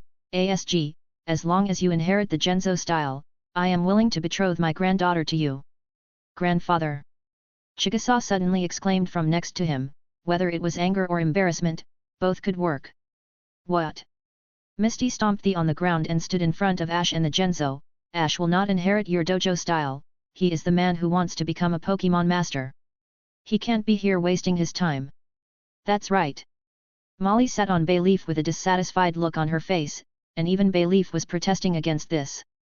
"I don't care who you send, just fight me." Shiro stood on the side of the battlefield a little impatient. "There are so many of you making a big drama show." Chigusa insisted on challenging, and Genzo couldn't stop her protest. However, Hitmontop's attack was easily detected by Shiro's Hitmonlee, and her Pokémon was defeated by Hitmonlee in less than 2 rounds. "You are the heir he just mentioned, right? If you are willing to bet your name, I don't mind getting out of here." Easily defeating Chigusa, Shiro was obviously a little proud of his strength. Ash turned to look at Shiro. "If you want to fight, I won't refuse your challenge. Starting now, Ash, the representative of the Genzo Ryu Dojo, will start a one-on-one battle with the challenger, Shiro. Go, Hitmonlee. Stand by for battle, Heracross." Ash stole Paul's line because he honestly could. "Chigusa, you have to watch Ash's battle carefully." Genzo stood beside Chigusa and reminded her softly, hoping that she would learn something from this moment. "Yes." Chigusa was still immersed in the defeat just now, staring at Ash and Heracross intently. Hitmonlee, use Great Leaf Whirlwind. Get away from Lee. This kick looks just ordinary in terms of strength and angle. However, Ash, who had watched Shiro fight previously, did not dare to take it lightly and asked Heracross to avoid it. Hitmonlee, use High Jump Kick. High Jump, Flying Kick, this is a very powerful skill among fighting kicks. Catch it and use Brick Break. Heracross's eyes suddenly burst with light, he grabbed his opponent's feet, and then knocked him to the ground with a palm. What a powerful force!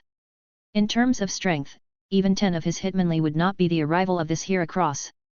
Hitmonlee, are you okay? After confirming that his Pokémon still had the strength to stand up, Shiro attacked again, used Double Kick. This is a fighting skill that kicks twice in a row as the name sounds. Chigusa, watch out! Seeing Ash's expression, Genzo reminded Chigusa. Hey! Heracross and Ash have almost the same look. Come on, stay away to the left. Heracross stepped back with his left foot and turned sideways to avoid Hitmonlee's attack. Then hit him on the top of his head. The huge insect horn blocked Hitmonlee's kick, and then came his attack. At that moment, Heracross punched the ground with both fists, and with a strong force of his big horn, he easily lifted Hitmonlee into the air. Shot. Killer move time. KMT. Close combat. Heracross flapped its wings and suddenly caught up with Hitmonlee, who was being carried away. He used his fists and giant horns to strike at close range from 3 directions, at the same time. Finally, he punched Hitmonlee hard and dropped him to the ground, raising his head high. The sand and dust were blown away. Hitmonlee lost the ability to fight, so Ash wins. Shiro was honest and upright. After his defeat, he only left a sentence, wait until he becomes stronger through practice before challenging him again.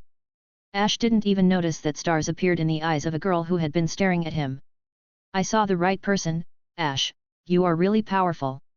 Genzo thought that he had overestimated Ash before, but obviously Ash's strength was much higher than he thought. Your name is Ash, right? Please give me your training secrets. Chigusa seemed to realize something.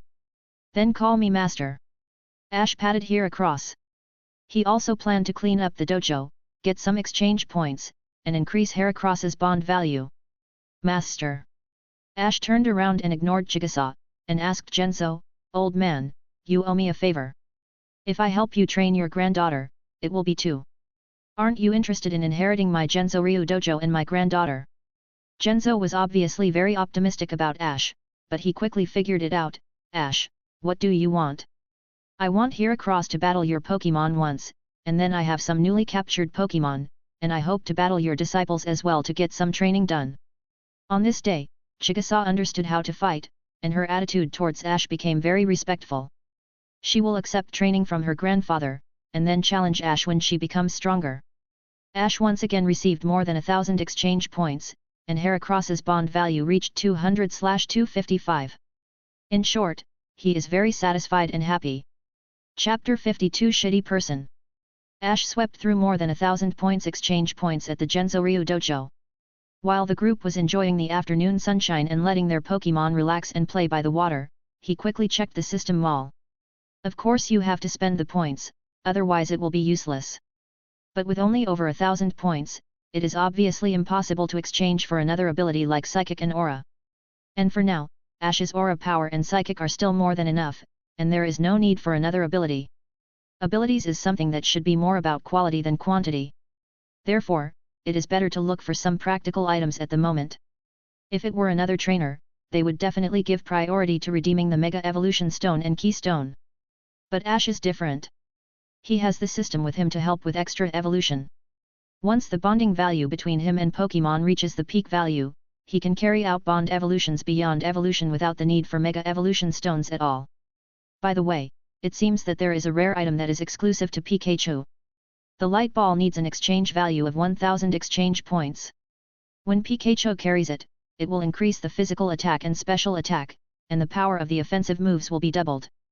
Originally, Ash's Pikachu had electric power that surpassed other Pokémon of the same species and even most stronger ones as well, even far surpassing its evolved form, Reishu.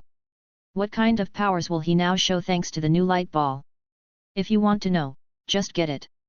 Pikachu, come here. Pika. Not only Pikachu, but also Bayleaf, Heracross, Noctowl, and Totodile, who were now with him, also rushed over. Only Snorlax lay down but still paying attention to all this. Ash got Totodile back and prepared to train with it for a while. His Totodile is very energetic and likes to dance at every turn, like a certain guy with red and white afro hair. However, after being trained by Slowpoke and Wartortle for a while, Totodile is now much more reliable and it is almost time for him to evolve. There is now a golden ball the size of a fist in Ash's hand. If you look closely, it seems that there is a majestic current flowing throughout the ball.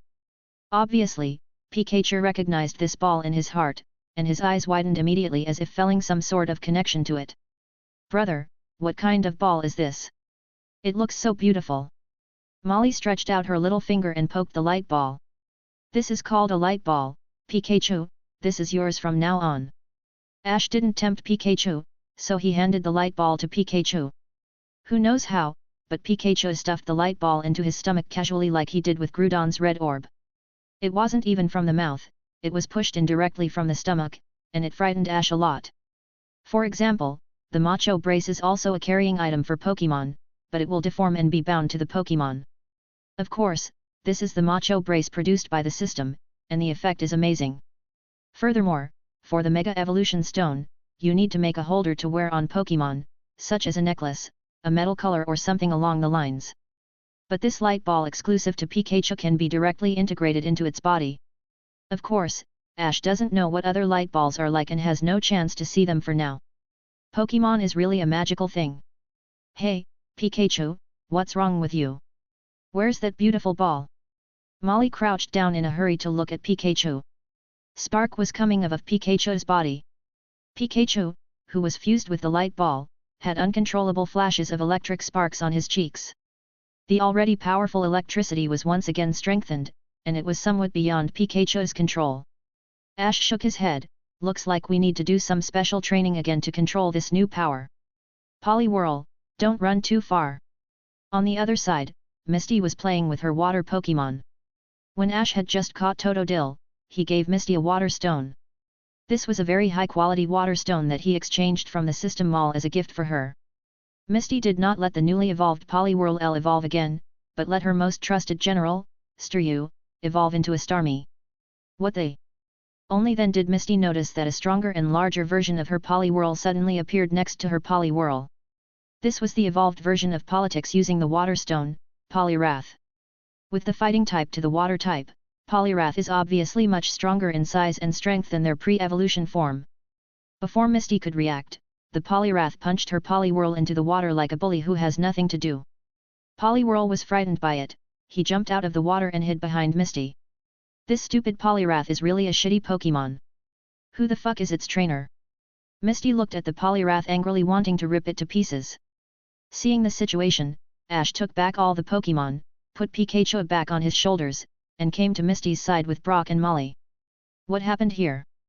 Poliwrath, come back. A voice came from beside the group, some arrogant voice. So that's your Poliwrath. Why is your Pokémon like this? Train it better, you piece of shit. Misty immediately rushed to argue. The first thing she did was slap him in his face, which left a red mark on him. It was so satisfying to watch. If your child is being bullied, of course you, as a parent, must stand up. In the end, this person actually said a little scared, my Poliwrath was swimming happily. Who told you to come and cause trouble?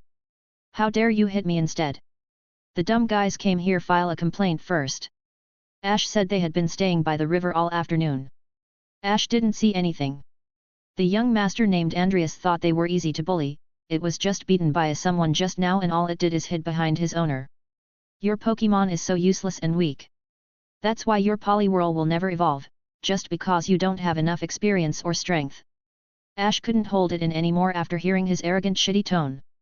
He smiled and stood in front of Misty, what a shitty person. Seeing Ash's appearance, Andreas immediately felt humiliated, what's so funny? There are two ways to evolve a Poliwhirl. Use a water stone to evolve into a Poliwhirl into a Poliwrath, or carry a King's Rock and evolve into the better Politoed. You don't need your so-called experience to evolve. Is this your so-called better Poliwrath like yours, all stupid? Ash made him look like an idiot. Ignorance is not your fault, but it also is. If you come out to laugh at others when you are ignorant, it is your fault when you get a slap back. Humph. Shitty person gritted his teeth, as if he was embarrassed by the truth. Stop talking nonsense, come and fight my Poliwrath if you have the ability to do so. Just the right time, I'm going to make you eat shit. Misty said and wanted to step forward to the challenge. Now that she has Starmie, her fighting power is greatly increased. Misty, leave this battle to me. Ash threw out his Pokeball, stand by for battle, Totodile. This Totodile's experience level is so low that I can't even look at it. Seeing Ash actually sending out Totodile, he seemed to see a chance to win this battle, thinking that he would win, and let out a very arrogant laugh. Poliwrath, use superpower and teach this kid a lesson. Facing the ferocious Poliwrath, Totodile still danced happily, and Ash had no intention of giving orders. Totodile danced and easily avoided the attack of the fast-swimming frog. Damn it, Poliwrath, submission. However, this attack was still easily avoided by Ash's Totodile. Don't hide, you coward. This Totodile was just as slippery as a little loach, dodging back and forth. Looking at the Poliwrath, it is another one that has not developed much speed before evolving. Ash shook his head, then I will let you see our power. Totodile, crunch. Totodile pounced on the Poliwrath, his strong jaws shrouded in dark-type energy, and bit it hard. Ice Fang. Attacking one after another, Totodile froze the Poliwrath with one blow and defeated it instantly with two moves. Totodile's movements are crisp and clean, showing that Wartortle and Slowpoke trained it very well in their time. Andreas took back his Poliwrath and apologized, I will be brave enough to accept my defeat, Poliwhirl, I'm sorry. With that said, he looked at Ash and Misty, are you interested in attending the Seeking Fishing Competition? Chapter 53 What a great day! The Seeking Fishing Competition, like the Bug Catching Contest, is held from time to time throughout the Johto region, attracting a large number of fishing enthusiasts and trainers like Misty who like water-type Pokémon to participate in it. When and his team went with Andreas to the competition venue, they discovered a large number of trainers carrying fishing rods on their backs and ready for the competition. The competition venue is a pretty big pond with rich water plants at the sides and at the bottom of the pond to help in the growth of the Pokémon living here. There should be a large group of Seekings living in this pond, and most of them here are very well developed and bigger than the average ones outside. Misty also has a very beautiful Goldeen, which is of normal size but well developed in its strength. It is also one of Misty's older companions, but it has also never evolved for some reason and Misty doesn't care too much about it either. The rules of the competition are almost the same as those of the bug catching contest. You can bring your own fishing rods or rent ones provided by the hosts of the competition. Within the limited time, you can catch as many Seekings as you want, but only one will be equipped with the competition-specific lake ball in the end. It's the same as the park ball used in the bug catching contest. The final decision for judging the winner is much simpler than that of bug catching contest. After all, it is just a kind of Pokémon from the same species. The one who can catch the heaviest Seeking is the champion, and the champion will get the championship trophy, which looks very exquisite and made with a golden body, with a golden Seeking on top of it. In addition, the winner will also get a year's worth of chocolate, something Snorlax will definitely like. It's decided, I want to participate in this competition. Misty decided to participate, my fishing partner is my adorable Poliwhirl. Of course Ash will not lag behind, my partner is Totodile, get ready Totodile. Ash let Totodile from his Pokeball. Molly, please, take care of Pikachu. The four of them boarded the boat. Pikachu did not participate in the competition, so he was held in Molly's arms. Misty has her own fishing rod, so Ash can only rent a fishing rod from the hosts. Big brother, big sister, come on. Molly, who was riding a boat for the first time, was very excited holding Pikachu in her arms. After finding an ideal position, the game begins. Ash doesn't know much about fishing, but he has a golden finger for cheating. With a flash of blue light over his eyes, Ash discovered that there were indeed many well-developed and huge Seekings under the water, but it shouldn't be easy to attract them over and catch them. Perhaps the water quality and their food here is more suitable for the growth of Seeking, and that's why they grew so big. Ash thought to himself, dwelling all the giant Seekings at the bottom. Although there are other water-type Pokémon here, there are not many compared to the quantity or qualities of the Seekings. Ash, do you still need to use your aura for fishing? Misty couldn't help complaining when she saw the blue light on Ash's eyes. Hey, I don't know how to fish. This will be a first in a long while. Ash is not ashamed at all. If he has a golden finger and doesn't use it, how can he be worthy of the status as a transmigrated MC? Hey! Ash's Otta had already dived into the depths of the water, and he accidentally discovered a rather large shelter. Being able to survive in this seeking territory obviously has its merits, showing his strength. Ash's eyes and body lit up with light pink light, and he controlled his bait to sink to the bottom of the water to tease the shelter hiding under the water. Unexpectedly, when the little guy hit the hook, instead of hiding from it, he opened his shell and clamped it up. Ah, Ash, have you already gotten the bait on something? Misty was surprised when she noticed that Ash's hanging thread was tight. Even with Psychic, this shelter ability to clamp is too powerful. It's not a seeking. Ash explained and pulled shelter out of the water. From this look, it was obvious that the size was much larger than that of an ordinary shelter of the same species. The water quality here is obviously very nutritious, which is why it is able to produce very large seekings all the time. Not only is it good for the seekings here but also for other species too. Totodile, Ice Fang. Shelter was frozen instantly and was subdued by Ash, who threw a pokeball at it. This is the seeking fishing competition. Using your own pokeball to capture a shelter so no one will be able to say anything about him cheating. After subduing this shelter, train it for a while and try to increase the bond value. Then, it's time for his Slowpoke to evolve. Totodile, who returned to the boat, was still dancing happily, and then his whole body began to release a dazzling light. It's finally evolution time for him.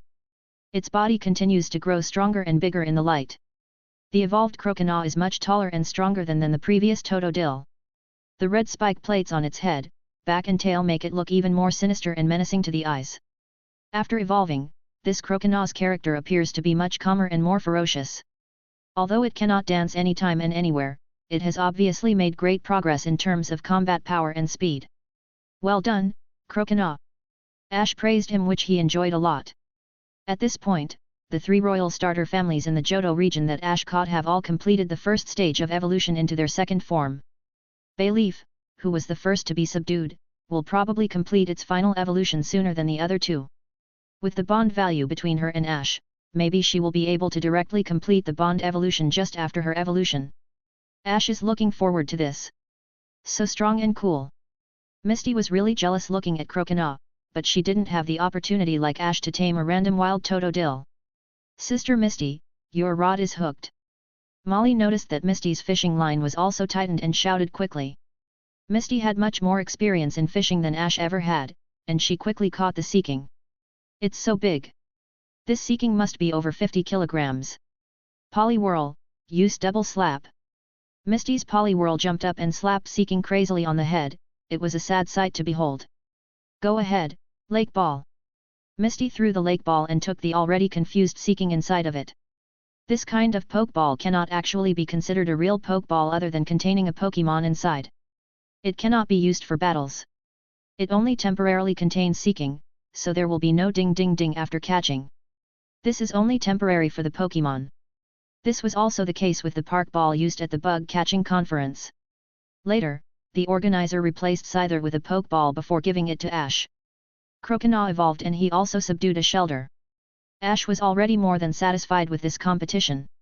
Moreover, if he really used his power of the Aura ND Psychic to cheat and win, Misty would not be happy and be mad at him.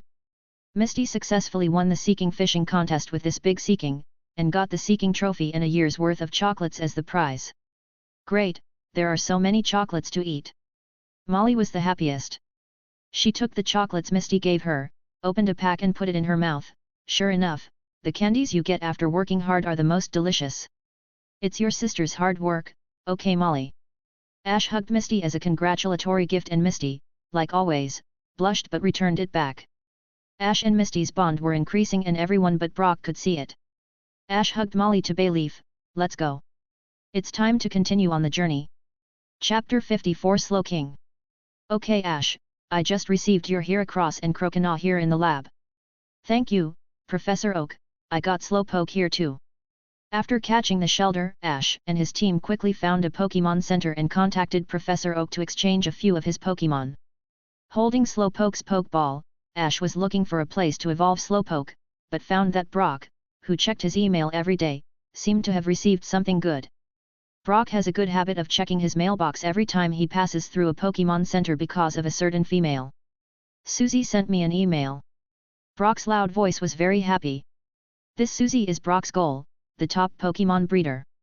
Brock is currently training and taking care of a Vulpix, which Susie entrusted to him. She said she had come to the Johto region and was about to participate in the Pokémon beauty competition in a place called Bonitaville and was now looking for a partner. Reading all this, Brock made up his mind. Ash, please excuse me. Although it's a bit of a detour, I have to go there and help her. Seeing Brock's eyes awakening after such a long time, Ash certainly would not refuse his request. Let's go then. But before that, I have one more thing to do. What's that? Ash smiled mysteriously and led everyone into the forest heading to Bonitaville. The Johto region is full of forests, literally everywhere. Come out, Slowpoke, Shellder. Looking at these two Pokémon, Misty suddenly understood what was going to happen. Ash's Slowpoke is very extraordinary compared to the rest of his species. It can command all the Slowpoke in the Slowpoke well. He is the real Slowpoke god. And this Shellder is also a well-developed Shellder captured in Seeking Pond diluting the competition. Seeing the Slowpoke here, Shellder instinctively wanted to clamp onto its tail, but Slowpoke moved its tail to avoid it, preventing it from succeeding in his goal. Molly, I'm going to test you a little. Do you know how Slowpoke evolves? Ash rubbed Molly's hair and said with a smile. I know that if you let Shellder bite Slowpoke's tail, Slowpoke will evolve into a Slowbro. Molly does know a lot for her age, showing Professor Hale had taught her well. Today, I will show you another evolution of Slowpoke. Ash smiled and walked towards the Shellder who was still trying to chase the Slowpoke's tail and clamp onto it. He picked it up in his arms, then looked at Slowpoke who was staring at him intently. Slowpoke, it's finally time for you to evolve. Slowpoke's expression looks a little dull, but you can see that there is a look of expectation in his eyes. System, exchange for King's Rock. Ash thought and commanded his system. King's Rock is a very rare item that is both an in-battle effect item and an evolutionary item. When a Pokémon carrying this item attacks the opponent, it may flinch the other and render him unable to move or fight for that turn/move. At the same time, it allows Slowpoke to evolve into a Slowking, and Misty's Poliwhirl to evolve into a Politoed. He didn't like others using this Politoed because it is too overpowered with its ability, Drizzle, in VGC during his life as Luke Skywalker. The King's Rock exchanged by Ash is produced by the system and is absolutely of the highest quality item. He put the King's Rock on Slowpoke's head, then held the Shellder and made him bite it directly on Slowpoke's head. At that very moment, Slowpoke's evolution begins. How can it be? Brock and Misty were both shocked that Shellder clamped on the head instead of the tail. What kind of magical operation was this? And the light of evolution really did appear. Slowpoke, which was originally lying on the ground, stood up in the light of evolution. The original scallop-shaped Shellder turned into a spiral and turned into the shape of a crown, appearing above its head. The light exploded, and a pair of intelligent eyes appeared in front of Ash and his companions. This is Slowking, a Pokémon with genius intelligence and the ability to freely manipulate psychic power. Slowking is always calm and leisurely, and is known as the Sag of the Sea. Ash's Slowpoke is already a bit bigger than the average before he caught it, and it was trained very well after he was caught. Now after evolving into a Slowking, the size will of course become even larger than the original. Including the shell crown on top of its head, this Slowking is 2.2 meters tall, and Xiaoji had to raise his head to look directly into its eyes. Name, Slowking. Attribute, Water, Psychic. Ability, Regenerator. Bond value, 245/255.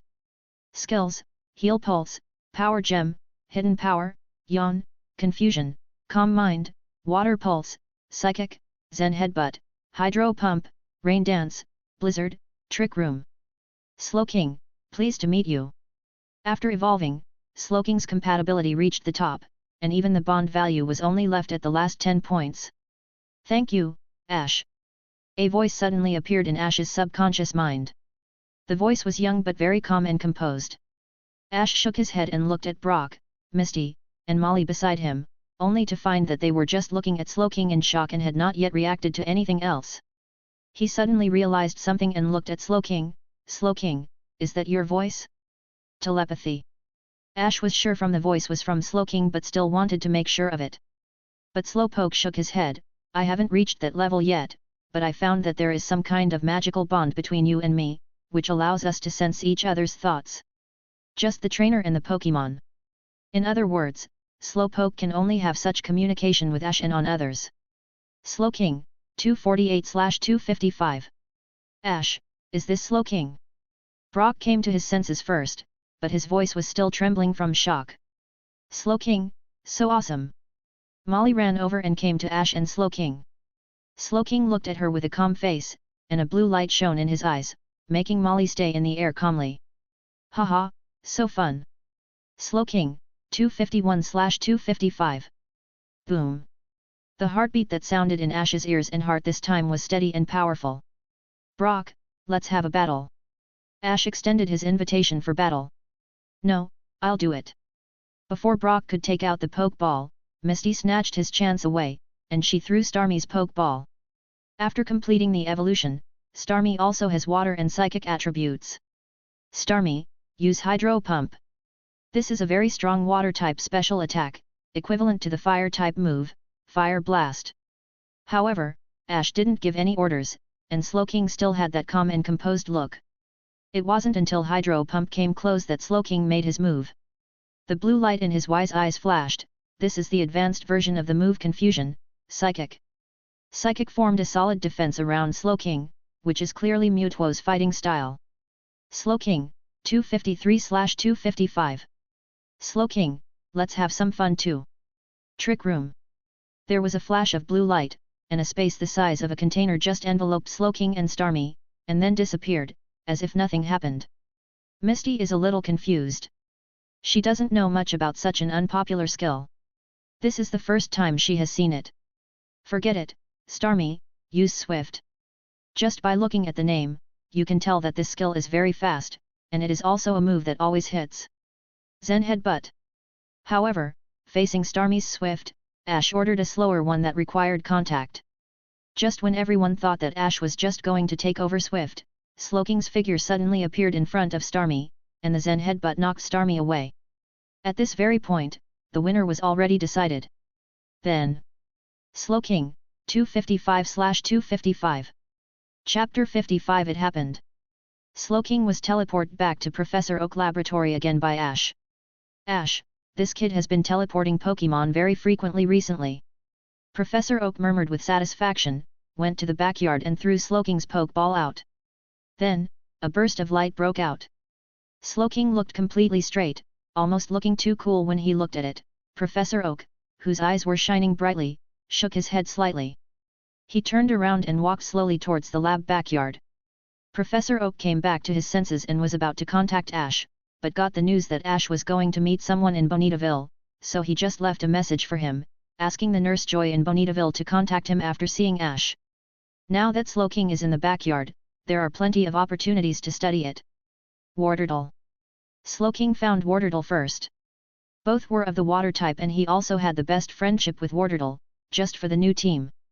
They had also received orders from Ash to train Totodile together before. Now that Totodile has evolved into Croconaw and is currently staying with Ash, they have no more tasks other than training themselves. Slowking and Ash have the same mind and can talk to each other though it. So Ash doesn't really need to talk or explain, it knows what it should do by itself. Therefore, it found Wartortle and planned to meet another of Ash's original team members. Bulbasaur. When Bulbasaur was found by Wartortle, he was supervising the sparring training between Ash's Heracross and Scyther. After Ash subdued the leader of this Scyther group, he teleported it back to Professor Oak's laboratory.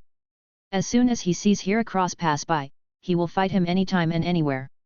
Fighting hard is how they could help Their Trainer in his goal. It is also their goal to become even stronger. As a lone warrior in the jungle, Scyther's training is fighting and learning for it. Bulbasaur, there are some things that Ash can't say, let me say it for him. Slowking stopped Bulbasaur, sat lazily beside him, and spoke slowly. Ash and his party took a detour to Bonitaville. It would have only taken a few more days to reach Ecruteak City, but it took several more extra days because of this detour. But since it is Brock's wish after such a long time, as his travel partners, they should support each him. A Pokémon beauty competition is being held here, and breeders and beauticians from various regions are gathered here to win this. Along the way, you can see Pokémon dressed up anywhere and everywhere. Some are painting the Pokémon, and some are decorating the Pokémon with various jewelry. Of course, there are also people like Brock and Susie who use careful methods to bring out the charm of Pokémon itself from their inner self. Vulpix can't lose to others, she has to dress up well. Misty said while looking at Brock, who was combing Vulpix's hair. This is the important Vulpix that Susie has entrusted to me to take care of. Even without dressing up, it is already very dazzling and beautiful. Brock still insisted on his idea. It was obvious that he and Vulpix were very happy with this. Vulpix, she will be here soon. No, soon Vulpix seemed to sense something, and suddenly jumped off Brock's arm and ran forward a certain direction. In that direction, there was a very familiar figure, Susie. Vulpix immediately jumped into her arms and rubbed her face happily. Vulpix, you look very healthy. As a top breeder, Susie knew at a glance that Vulpix was being taken good care of by Brock. Hello there. Ash took the lead in greeting her. Sister, you are so beautiful. Molly jumped out from behind and praised. Ash, long time no see. Susie looked at Molly behind Ash. You are also so pretty. What is your name? My name is Molly. Brock changed into a white suit and white pants at some point and held a bouquet of flowers in his hand. Miss Susie, long time no see. This is a little gift from me to you. Also, Vulpix has helped me in my goal for a long time, and now I will give her back to you as it should be. Hearing what Brock meant, he wanted to return Vulpix to Susie. I want to thank you for your long-term care of my dear Vulpix. Seeing Vulpix's appearance, I know how much you take good care of it. It turned out that Brock had made an appointment with her before coming here. In fact, this is what Brock has decided a very long time ago. When he sees Susie again, he will return Vulpix to her. Moreover, instead of looking for other Pokémon to cooperate with for the competition, it is better to use Vulpix to participate in this Pokémon beauty competition.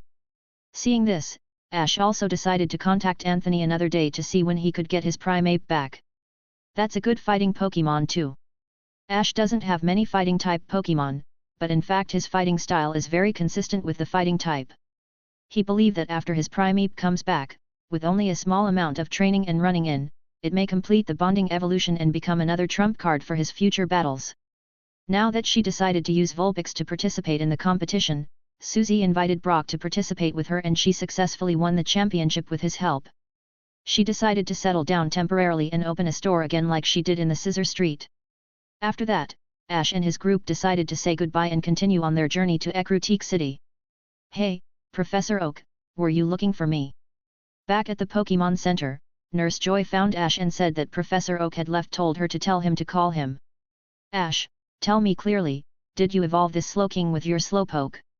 Professor Oak answered the phone and asked straight to the point, feeling quite excited. Slowking was first discovered in the Johto region. It's just that the evolution method is not clear yet. How did you make it evolve into a Slowking? Ash also didn't hold back and said bluntly, use King's Rock and let Shelter bite Slowpoke on the head. That's it, it's the King's Rock. Professor Oak nodded and understood. Ash, I didn't expect you to know this of all people. I will complete this paper report in your name and update the Pokédex with its information. Professor Oak's words are very clear, the Alliance will definitely give rewards for helping them know of this. Especially for the young trainers, the Alliance's rewards and support are very strong. Thank you, Professor Oak. This is what Ash truly cares about. Hey, Slowking, why are you here? Professor Oak noticed that Slowking appeared beside him. Slowking ignored him and came to the communication screen and looked at Ash. Trainer, teleport Bulbasaur back. I will take over the backyard. Leave any training tasks to me. Bulbasaur. Ash was a little surprised. He had originally planned to let Bulbasaur help Professor Oak manage the backyard. But he didn't ask the reason, and immediately asked Professor Oak, Professor Oak, please send Bulbasaur over here to me. In this way, the Pokémon around Ash are Pikachu, Snorlax, Bayleaf, Croconaw, Noctowl, and Ivysaur. Chapter 5-6 Trio is back. Ash couldn't imagine how Slowking could do it, but Bulbasaur finally evolved into his next form. Now, in addition to Charizard who has stayed in the Charizard Valley to practice, the 3 Kanto Royal starters that Ash had previously caught have also completed the first stage of evolution. In this way, Ash's 5 starters, except Charizard, have also completed their first stage of evolution. Wartortle and Ivysaur, who have accumulated a lot of experience themselves, no longer suppress themselves, and believe that they will soon be able to evolve into their final stage. There is no doubt about their bonding value with Ash. Once they complete the final evolution, they will definitely be able to complete the bond evolutions immediately. Who are you? After coming out of Bonitaville, Ash and his party set foot on the road to Ecruteak City again, but happened to hear a familiar voice. It's Gary's voice. Ash could never mishear his voice. Then, they heard another familiar voice. Since you ask sincerely, we will tell you out of mercy. Stop talking nonsense, do you think I'm an idiot like Ash? Gary snorted, directly interrupting the Rockets trio's opening remarks. Wobbuffet, the Pokeball behind Jessie, suddenly exploded. She actually caught a Wobbuffet? It seems that they did pass by a village called Wobbuffet on their way if he remembers correctly. Umbreon, hidden power. Wobbuffet, use counter. The battle between Gary and the Rocket Trio was on the verge of breaking out. Wobbuffet's counter failed to deflect the special attack's hidden power, and Wobbuffet was knocked away. Ash thought about it and found that his journey had been very quiet.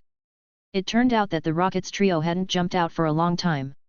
Unexpectedly, they targeted Gary this time.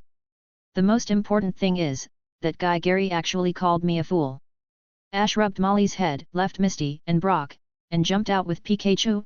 Gary, who are you calling a fool? Ash, I've noticed you for quite some time ago. Gary was not surprised at all when he saw Ash. On the contrary, the trio of Team Rocket were so excited to see Ash as if they were seeing their savior. Brat, we finally found you.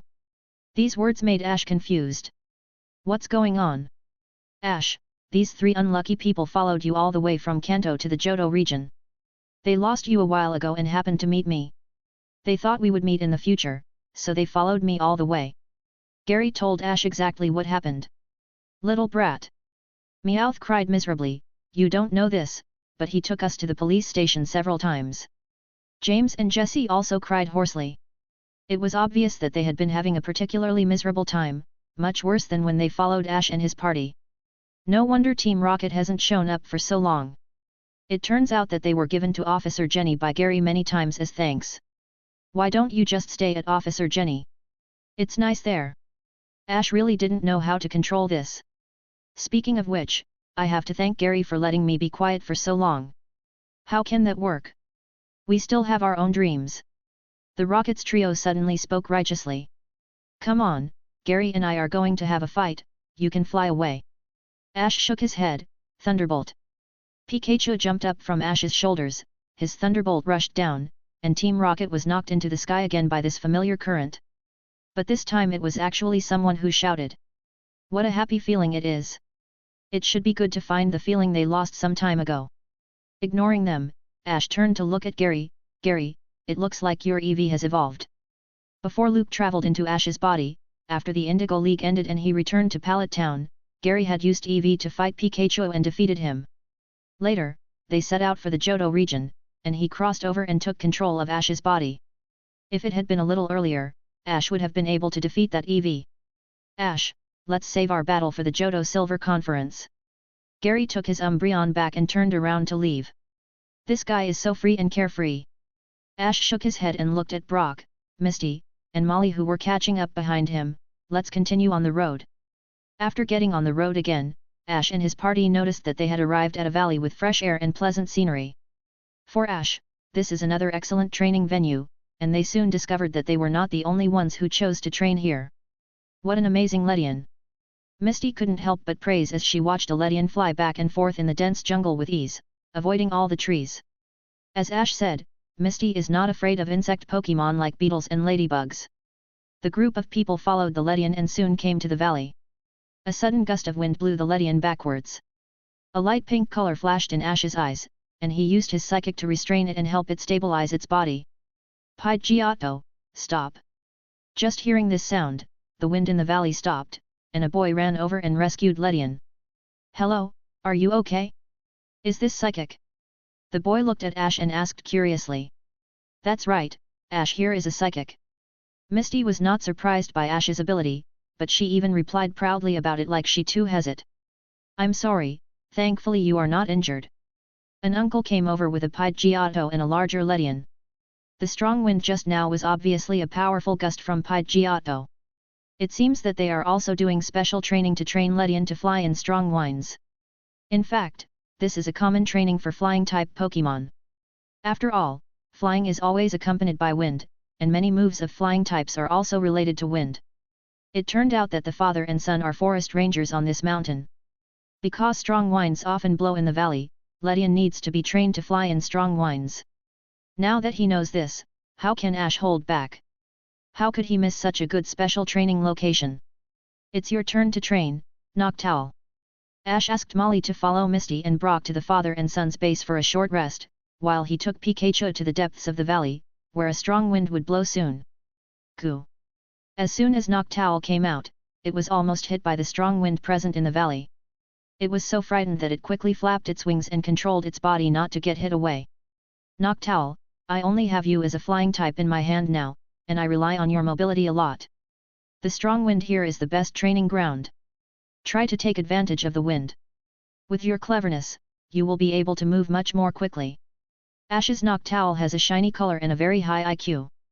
Now is a good opportunity to improve its combat effectiveness even more. Noctowl, 150/225. Chapter 57 Reward. Strong wind is really an excellent training aid for flying-type Pokémon to master their wing powers. Ash's Noctowl had the special shiny coloring and it also has a good brain compared to his smart species, and it was living a prosperous life in that dark forest. But after being subdued by Ash, as his Pokémon continue to become stronger, the opponent he encounters will also become stronger, and Noctowl needs to become stronger to keep up with the rest. This is what a Pokémon trainer does and should do. Of course, Pokémon also have their own ideas. Some Pokémon don't like to fight, so they will definitely not cooperate with special training and just laze around. This is why Ash takes the elite route and tries to capture Pokémon with high compatibility and enjoys fighting rather than just numbers. The Taurus does not count as it was all just a mistake. The compatibility between this Noctowl and Ash was already very high from the beginning. Not only did it complete Ash's special training mission very well, it also learned one of the flying-type ultimate move, Sky Attack. Not only that, but in the process of constant consumption of energy and injuries in the strong wind, he also learned the move Roost. He just has to be careful when using this skill in battle as it takes the flying type away for some time. It requires Noctowl to fall to the ground, and at the same time lose his important flying attribute and become a single normal type, which is very easy to be targeted by the fighting type which he normally is strong against. Of course, the biggest gain is that Noctowl's bond value continues to increase, reaching 170/225. Noctowl has evolved to its final stage. If from this perspective, the degree of compatibility is not high, it will take a lot of work to complete the bond evolution. Ash and his team trained in this windy valley for 3 days before leaving and going down the mountain to find a Pokémon Center to rest. Is anyone here? Nurse Joy is not always waiting at the Pokémon Center. She is not a robot. In fact, she has many things to do other than just healing the Pokémon in the Pokémon Center. Chan. This is the voice of Nurse Joy's partner, Chansey. Then, Nurse Joy appeared in front of a group of people. Nurse Joy just went out for something important. Misty looked at what was clearly Nurse Joy and wondered, isn't she just Nurse Joy? However, Ash said, the aura around her is different, this is not the real Nurse Joy. Along the way, the person Ash interacted with the most was the Nurse Joys from the various Pokémon Center around the Kanto and Johto region. These Nurse Joys who looked exactly the same had similar auras on their bodies, but the one in front of him was completely different. Moreover, looking at Brock's appearance, he knew something was wrong. Normally, he would have teleported to Nurse Joy and conjured a bouquet of flowers out of nowhere. If not for his true talent and knowledge, he also cares for Pokémon from the bottom of his heart and thus is recognized by the Nurse Joys. Otherwise, the Joy's clan would have already put him on the Pokémon Center's blacklist as the number 1 because of constant harassment. Haha, Ash, how did you know? I obviously transformed perfectly. After saying this, Nurse Joy revealed her true face. This is a sunny girl with green twin tails. Ash and his group met Duplica when they were traveling in Kanto. She was determined to become a Ditto Master. Therefore, that Chansey also turned into Ditto's slime appearance. Pokémon like Ditto has the ability to transform and thus they can transform into other Pokémon. Without certain knowledge and experience, it is impossible to train such Pokémon. Duplica is not only an expert in Ditto, but also has outstanding cross-dressing abilities. Ash, long time no see. How are you doing? Ah, this is Ditto. This is the first time I have seen a Ditto. Molly stepped forward, knelt down, and squeezed Ditto, and it felt really elastic in her hands. Not only Molly, but also Pikachu and Tijapai started to pinch Ditto's face. Everyone ignored them. Duplica, why did you come to this place? That's because the competition being held hers this time had invited me here to show them my work. Duplica handed over a poster, which was the Pokémon acting competition's poster. All Pokémon artists across the region will gather here for a whole week to compete in various Pokémon abilities and special moves. This is a very famous event. Being invited to this event shows that Duplica has gained a certain degree of popularity in the entertainment circle. It really is amazing to see you getting much better and making a name for yourself. Misty commented offhandedly. Thanks Misty. Duplica was delighted to hear this. Ash, Duplica, your Pokémon diagnosis and treatment is over. The real Nurse Joy had returned before, and Ash also entrusted her with his Pokémons, especially Noctowl to make sure he is okay. Duplica's Pokémon is, of course, Ditto. To differentiate, she named this Ditto Mini Dit. So your new Ditto is here for diagnosis and treatment. Is there something wrong with its body? Brock looked at the Ditto and asked with concern. But Nurse Joy confirmed that the Ditto was perfectly healthy from what she can find. The two Dittos played with Molly in the garden, and it turned out that the Mini Dit's transform was quite unique. Its size will not change during when it uses transform, which means that even if it turns into an onyx, it will still be a small and exquisite one. This kind of transform is suitable to be used as Molly's playmate, so any dolls can be replicated and play with her. From this perspective, this is not a defect of transform at all. Ash, Professor Oak left you a message. Obviously, because of the way Slowking evolved before, plus a series of achievements such as catching the unknowns, the Alliance's reward for Ash has been paid. Ash, it seems that your recent condition is very good. I heard Gary said that he met you a few days ago. Professor Oak seemed very happy on the phone. Ash and Gary were the only two of the 4 rookie trainers who set out from Pallet Town at the same time, still holding on to their dream of becoming the Pokémon Master. Yeah, I saw him a few days ago. It looked like Gary's EV evolved into a Umbreon. He ran away when he saw me. He must be scared of my power. Ash said with a smile. Haha, you're funny. Professor Oak was very satisfied with Ash's current growth. Your reward is here, and it should have been sent to the Pokémon Center where you are. What reward is it? No matter what it is, it must be something good. Professor Oak put it off and hung up the phone without saying anything. Next, Nurse Joy held a Pokémon egg, while Chansey held a tray with 6 black Pokeballs. They came to Ash's side. These are 6 Ultra Balls, and they were delivered to me 2 days ago. I have also checked the egg and it is very healthy from what I can see. This is a bluish-colored Pokémon egg. Since it was given by Professor Oak and the Alliance, it should be a good Pokémon for him. Chapter 58 JJK. Anyway, we are inside a forest again. There are so many forests in Johto region for no reason. This forest is very quiet, and there are beautiful white flowers blooming. Molly and Misty got playful, and the group decided to relax by a lake here after some time from their previous stop. Relaxation is necessary. Whether it is the trainer or the Pokémon, this muscle cannot be too stiff and need to be relaxed for better performance. Brother Ash, can you let me hug the Pokémon egg too? Molly brought the wreath that Misty made for her. She has been very close to the egg ever since Age got it at the Pokémon Center some time ago. Ash didn't really care about it. He asked her to sit next to him and handed her the Pokémon egg in his arms. Be careful, it's still not ready to be born yet. In fact, it's not a big problem for her to do light motion with it. The Pokémon egg is placed in a portable constant temperature incubator so that the trainer can travel with it. So even if it does fall, there will be no problem. However, it is of course better not to drop it, but there is still that minute possibility. Molly nodded repeatedly, took the Pokémon egg over, and looked at the bluish-colored egg against the glass. Baby Pokémon, what are you? She is also considering herself as the sister of this Pokémon. Scyther, take a rest. Be ready and prepare to evolve in the near future. You need to rest to be better. Ash changed Noctowl for Scyther the last time he passed through the Pokémon Center. Before Scyther could answer, there was a sudden scream from Misty. That scream could only mean one thing: Misty saw a bug-type Pokémon again.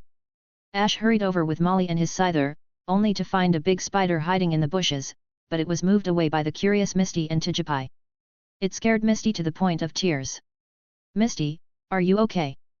Brock, who was cooking their lunch, also rushed over after hearing Misty's scream. "It's an Ariados, the evolved form of Spinarak." Ash recognized this big OL spider, a particularly brightly colored bug, and it was very toxic at first glance. Fun fact, did you know that the more colorful a snake is, the more venomous they are? Misty can't stand the sight of a small Spinarak, let alone such a big Ariados. However, this Ariados has its eyes closed for some reason and it is lying there motionless. But it doesn't look like it is resting or anything. How could an Ariados hide in the grass like this without anything else happening to it? "Ariados, I found you." At this moment, a female voice came from the tree. It looked like she was playing hide and seek with this Ariados. What a fun game it looked like. They saw a young lady with a neat long ponytail jumping down from the tree, followed by a Venonat. With her exaggerated skills and her bright red dress as always, he didn't expect that all the people he met along the way were old acquaintances. This is none other than the Fuchsia Gym leader, Koga's sister, Aya. She's obviously a ninja or a kunoichi, but she just likes to dress in such bright colors like a certain knuckle-headed ninja who always wears neon orange clothes. Needless to say, Brock jumped up immediately. "Miss Aya and I are indeed tied by the red thread of fate. To see each other in such a place, we must be destined to be tog." Suddenly, a rustling sound came from the grass on the side, and then a voice came from the forest. "Ariados, start taking action." Almost instantly, Ariados, who had been motionless, suddenly opened his eyes. Aya came to her senses immediately and was about to order Venonat to take action, but someone was one step faster than her. "Scyther, cut!" Scyther had been staring closely at the Ariados. Now Ash gave him the order to attack and immediately slashed at it with his double scythes. But Ariados was obviously well trained. In an instant, he spit out a spider silk and dangled from the tree to avoid Scyther's slash. "You've already taken action against us and you still want to run away?" Ash said. How could it be so easy for such a great training partner to run away from him? "Scyther, use Razor Wind." A whirlwind blade cut off Ariados's spider web, causing it to fall from the tree. "It won't be easy for you, Air Slash." Ash's aura controls all the details of the battle, he knows what's happening and what move it will use next. The Ariados was nimble and quick. It was back to safety in a matter of seconds and dodged Scyther's attacks. The sharp blade in the air turned into countless wind blade and slashed towards the opposing Ariados. Only a piece of the spider web was torn apart by the wind blades and still headed towards the Ariados. "Ariados, get out of the way." The voice came again, and Ariados turned over very quickly, successfully dodging the attack of Air Slash once again. But Ash's attack followed closely. Scyther turned into dozens of clones and surrounded the Ariados. The blade on the right drooped slightly. This was clearly cut. "Arados, use Pin Missile." Multiple bug-type poison needles shot out from the poisonous horn on Ariados' head and its mouth, making Scyther's double team disappear one after another. Scyther's cut was used at this very moment, and all the clones suddenly disappeared. Scyther's cut appeared behind Ariados, severely injuring it at once after getting in contact. "Young man, you win this battle." A very senior and wise-looking man came out from behind the tree and looked at Ash's Scyther, with a little surprised face. "I'm sorry about all that." Ash patted Scyther and asked him to stand up with his scythes put away in a non-aggression position. "This is the real aloof of a true warrior." "Awesome, Big Brother won again," Molly said, making sure to always hold the Pokémon egg carefully in her arms. This Scyther was caught by her and Ash together. She was very happy that Scyther won this battle. "Mr. Tikishi." Aya led her Venonat over to him. "Aya, who are these people?" The principal was obviously particularly interested in this Ash and Scyther character. It turned out that Aya is now practicing being a ninja in a Pokémon Jujutsu Academy hidden in this forest. She comes from a ninja family, and Koga is a very powerful and prominent ninja among others. Now, she is being taught by the principal himself because of her talent and she being related to Koga. However, her Venonat's current strength is far from being considered strong enough. So many Pokémon. Molly sat on Bayleaf's back, overjoyed to be able to see so many Pokémon here at once.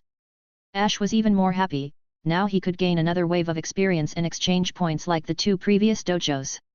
What a pleasure it would be to battle them. This time he has decided to use this to buy a complete game changer, but it is too expensive. So all he wants now is battles to earn the points. In my Pokemon Jujutsu Academy, there are many students working hard day and night to learn Pokemon Ninjutsu, Ariatos's Spider Web, Venonat's Stun Spore, Scyther's Double Team, Pineco's Explosion. These are all Pokemon Ninjutsu students who have the dream of being a ninja alongside their partners. The principal introduced it like this is an enjoyable place to learn new things. Pokemon does have many skills full of ninja styles, and even one of Ash's future strongest Pokemon, Greninja, is full of the ninja element. That's the good thing about transmigrating into a different universe, being able to see all kinds of Pokemon and trainers do their thing. Miss Aya, I have made up my mind. Brock suddenly ran in front of Miss Aya again. I have decided to become Miss Aya's apprentice and learn from her. The intention is too obvious, use any means to get close to the young lady. Well, some people should learn a lot from Brock and to never give up even if it's impossible, unless it's dangerous. Chapter 59 Suzuki.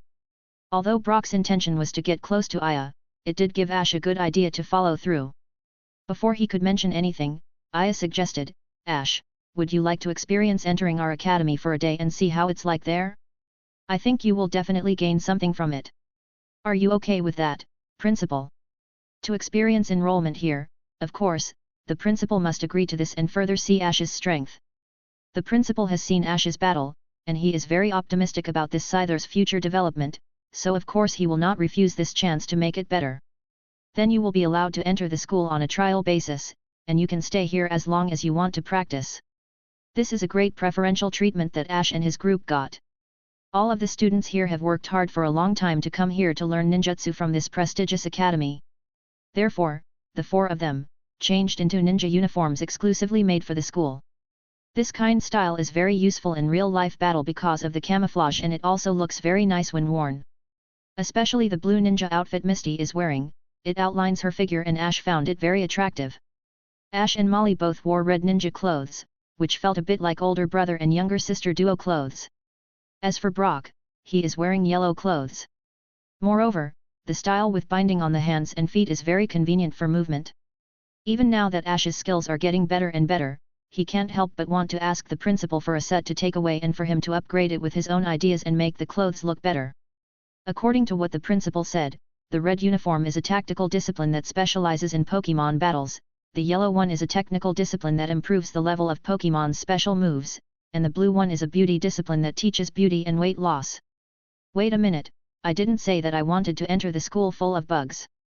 Misty was stunned for a moment, then realized the next place she was in. She could try on the ninja suit, which seems to be more useful for learning ninjutsu than anything else but those scary bug types. That's a pity.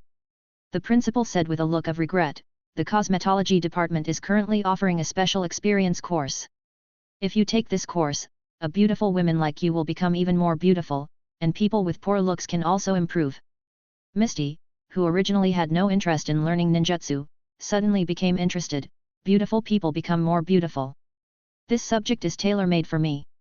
Well, Misty, you decide what you should do here. Ash suddenly felt a little uncertain about the beauty methods in this discipline. I saw there is a training over there where you control Starmie to do water gliding. I think you can try that out instead. Speaking of which, Starmie's shape does look a bit like Ninja's shuriken. Really? Misty looked at Ash, thought for a moment, and nodded. Then I'll go take a look after the beauty class is over. As a water Pokemon trainer, this is a skill that Misty should learn for the future. This way, my beauty can be taken to the next level. So, Misty suffered a tragedy from the spinnerack there. Ash's sense of foreboding was felt at this time. The beauty treatment here is to tie up the head with a spinnerack and apply it on the face as a mask. Misty sat there, facing a spinnerack, her whole body froze at this very instant. Brock is even more tragic. Aya doesn't follow his class at all. Aren't Aya's clothes just red? All the calculations he made has failed. Miss Aya, I have a small request. Ash followed Aya to the venue of the tactics and battle course. The trainers here are obviously not weak in strength compared to the previous 2 dojos he visited. You want to say something? I want to challenge the entire academy in a battle. Are you sure this is a small request? Aya and everyone else who was listening was stunned after hearing Ash's request. She never expected that Ash would actually stand directly in front of the tactics teacher and said loudly, I'm not targeting anyone in general, none of you here is at my level. Ash said this to piss them off and make them battle him. Boy, where did you come out of and say such things? Sure enough, some people couldn't sit still. Let's fight. Ash threw Scyther's Pokeball directly. Beat that arrogant guy. This class was originally a practical class. The opponent immediately responded and summoned his Houndour. The fire element has an outstanding effect on the bug-type Scyther. However, the opponent would not know that Ash's Scyther was trained by a very strong Houndour. In that case, let's start now, Ash's Scyther and Sasuke's Houndour. The teacher looked at Ash and immediately announced the start of the battle. This emo duck-haired guy's name is actually Sasuke. Houndour, use your fire spin. If you add ninjutsu to it, this should be fire style, fire spin. Very cool to think about it. Maybe he should teach Raise Nan to his Pikachu. The flames enveloped Scyther unceremoniously, forming a vortex around it, continuously causing damage to Scyther. Humph, you were saying it so arrogantly, you must be too scared to move. Sasuke seemed to be about to declare victory with his wannabe Uchiha pride. Sword Dance. This is Bugsy's tactics at the Bug-type gym in Azalea Town to resist fire-type attacks.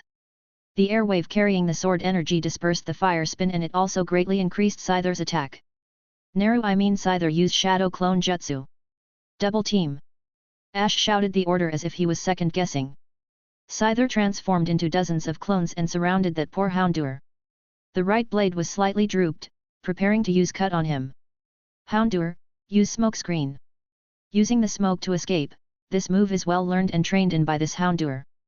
The smoke obscured Scyther's sight, and Cut's attack was naturally interrupted.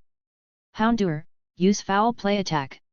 When the smoke was about to dissipate, Houndour launched an attack, only to find that Scyther was still there. The canine's nose twitched and it immediately raised its head. Scyther was right above its head. Cut. The scythe dropped from the sky and caused a huge blow, but Scyther's attack was not over yet.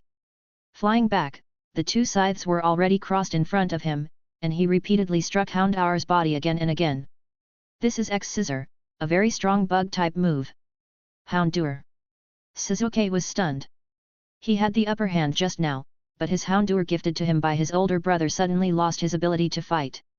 Look for opportunities.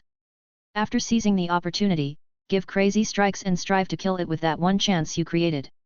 This is the way of a real ninja. At some point, the principal has appeared behind the teacher. Principal. I came to the principal, you think Ash is good at those? Ash, if it's okay, I want to keep this Scyther here for a while, do you think it's okay? The director's eyes were shining as he looked at the Scyther. Aya also saw the extraordinary nature of Ash's Scyther, but this also made her very embarrassed of her strength. It was obviously Ash's trump card. How could it just stay here? I don't want it from him. I just want to teach this Scyther my understanding of ninjutsu. I will give it back to Ash before he attends the Silver Conference or any time he needs it. The principal seemed to have detected Aya's difficulty and smiled and explained. In this case, this is a good thing for Ash, and he should not refuse it. Ash, do you think it's okay? After Ash defeated 3 more trainers named Banshee, Hinata, Chijo, Aya called him over and asked him his opinion. Is that so? Ash glanced at Scyther, saw it nodded, and said, of course, it's my honor. Thank you, Big Boss Man. I'm not selfish. With your strength and character, Ash, you will definitely shine in the future. Your Scyther can use my ninjutsu to make a difference there, which is good for me and for the school's reputation. To put it simply, the director is investing in his academy's future with Ash's Pokémon. Just like in the game, the owner of the bicycle shop provides the protagonist with a free bicycle and got much more profit in the future after they became the champion. I will make good use of your ninjutsu. Ash patted Scyther, but before that, there is one more thing to do. Scyther, 195/215. Chapter 60 vs. Beedrill. Ash patted his Scyther on the shoulder. He had just defeated several students from the academy here and finally got enough exchange points to buy something very special for his Scyther. That's why Ash thought about battling with Scyther before and prepared to let it evolve into a stronger him. System, exchange for the metal coat. The metal coat produced by his system is really expensive but also a very high quality item. After exchanging the light ball, Ash saved up for quite some time to get enough exchange points to purchase this. But good things take longer to be realized, no matter how expensive they are. Most of the times, they are worth it. Evolve, Scyther. Ash said in a slow voice.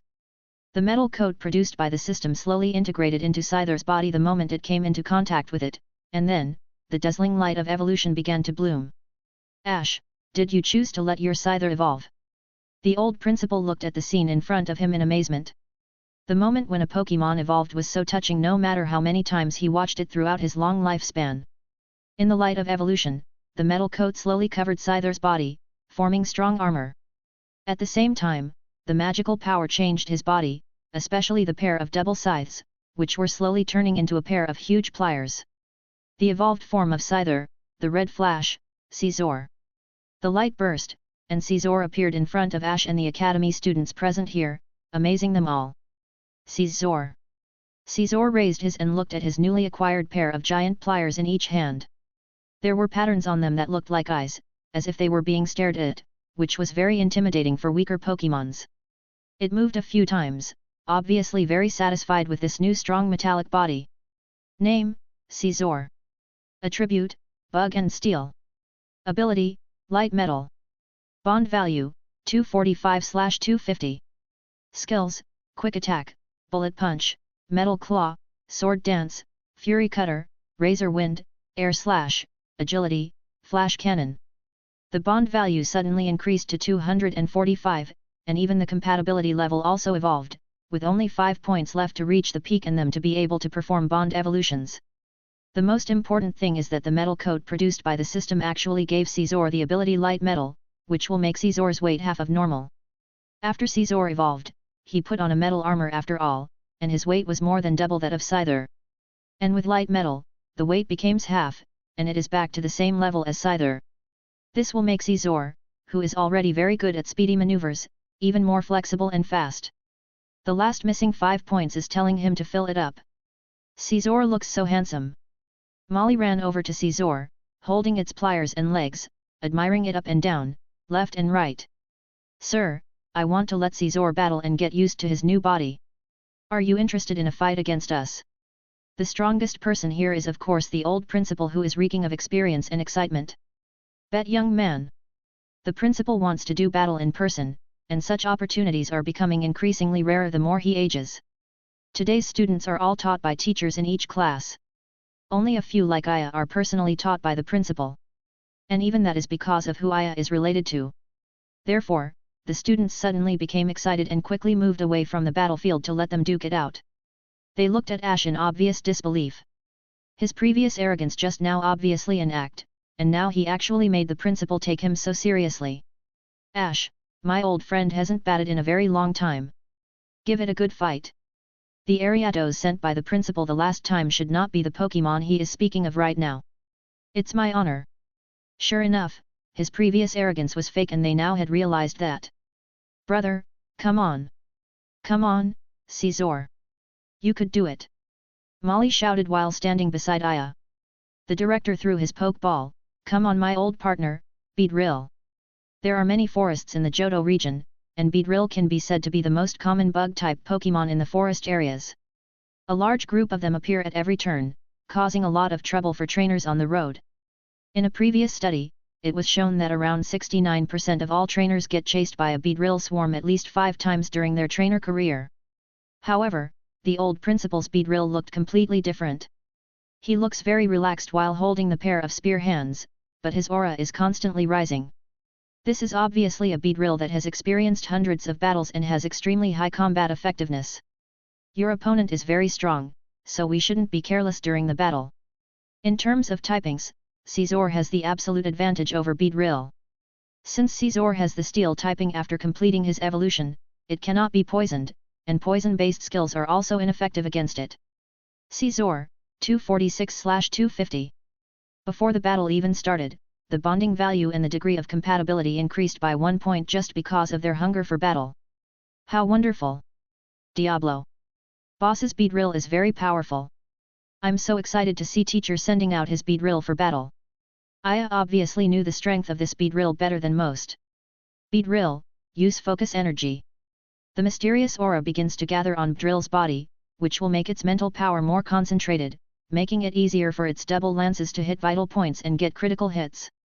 Focus energy. Ash murmured, then let's show them terror, Sword Dance.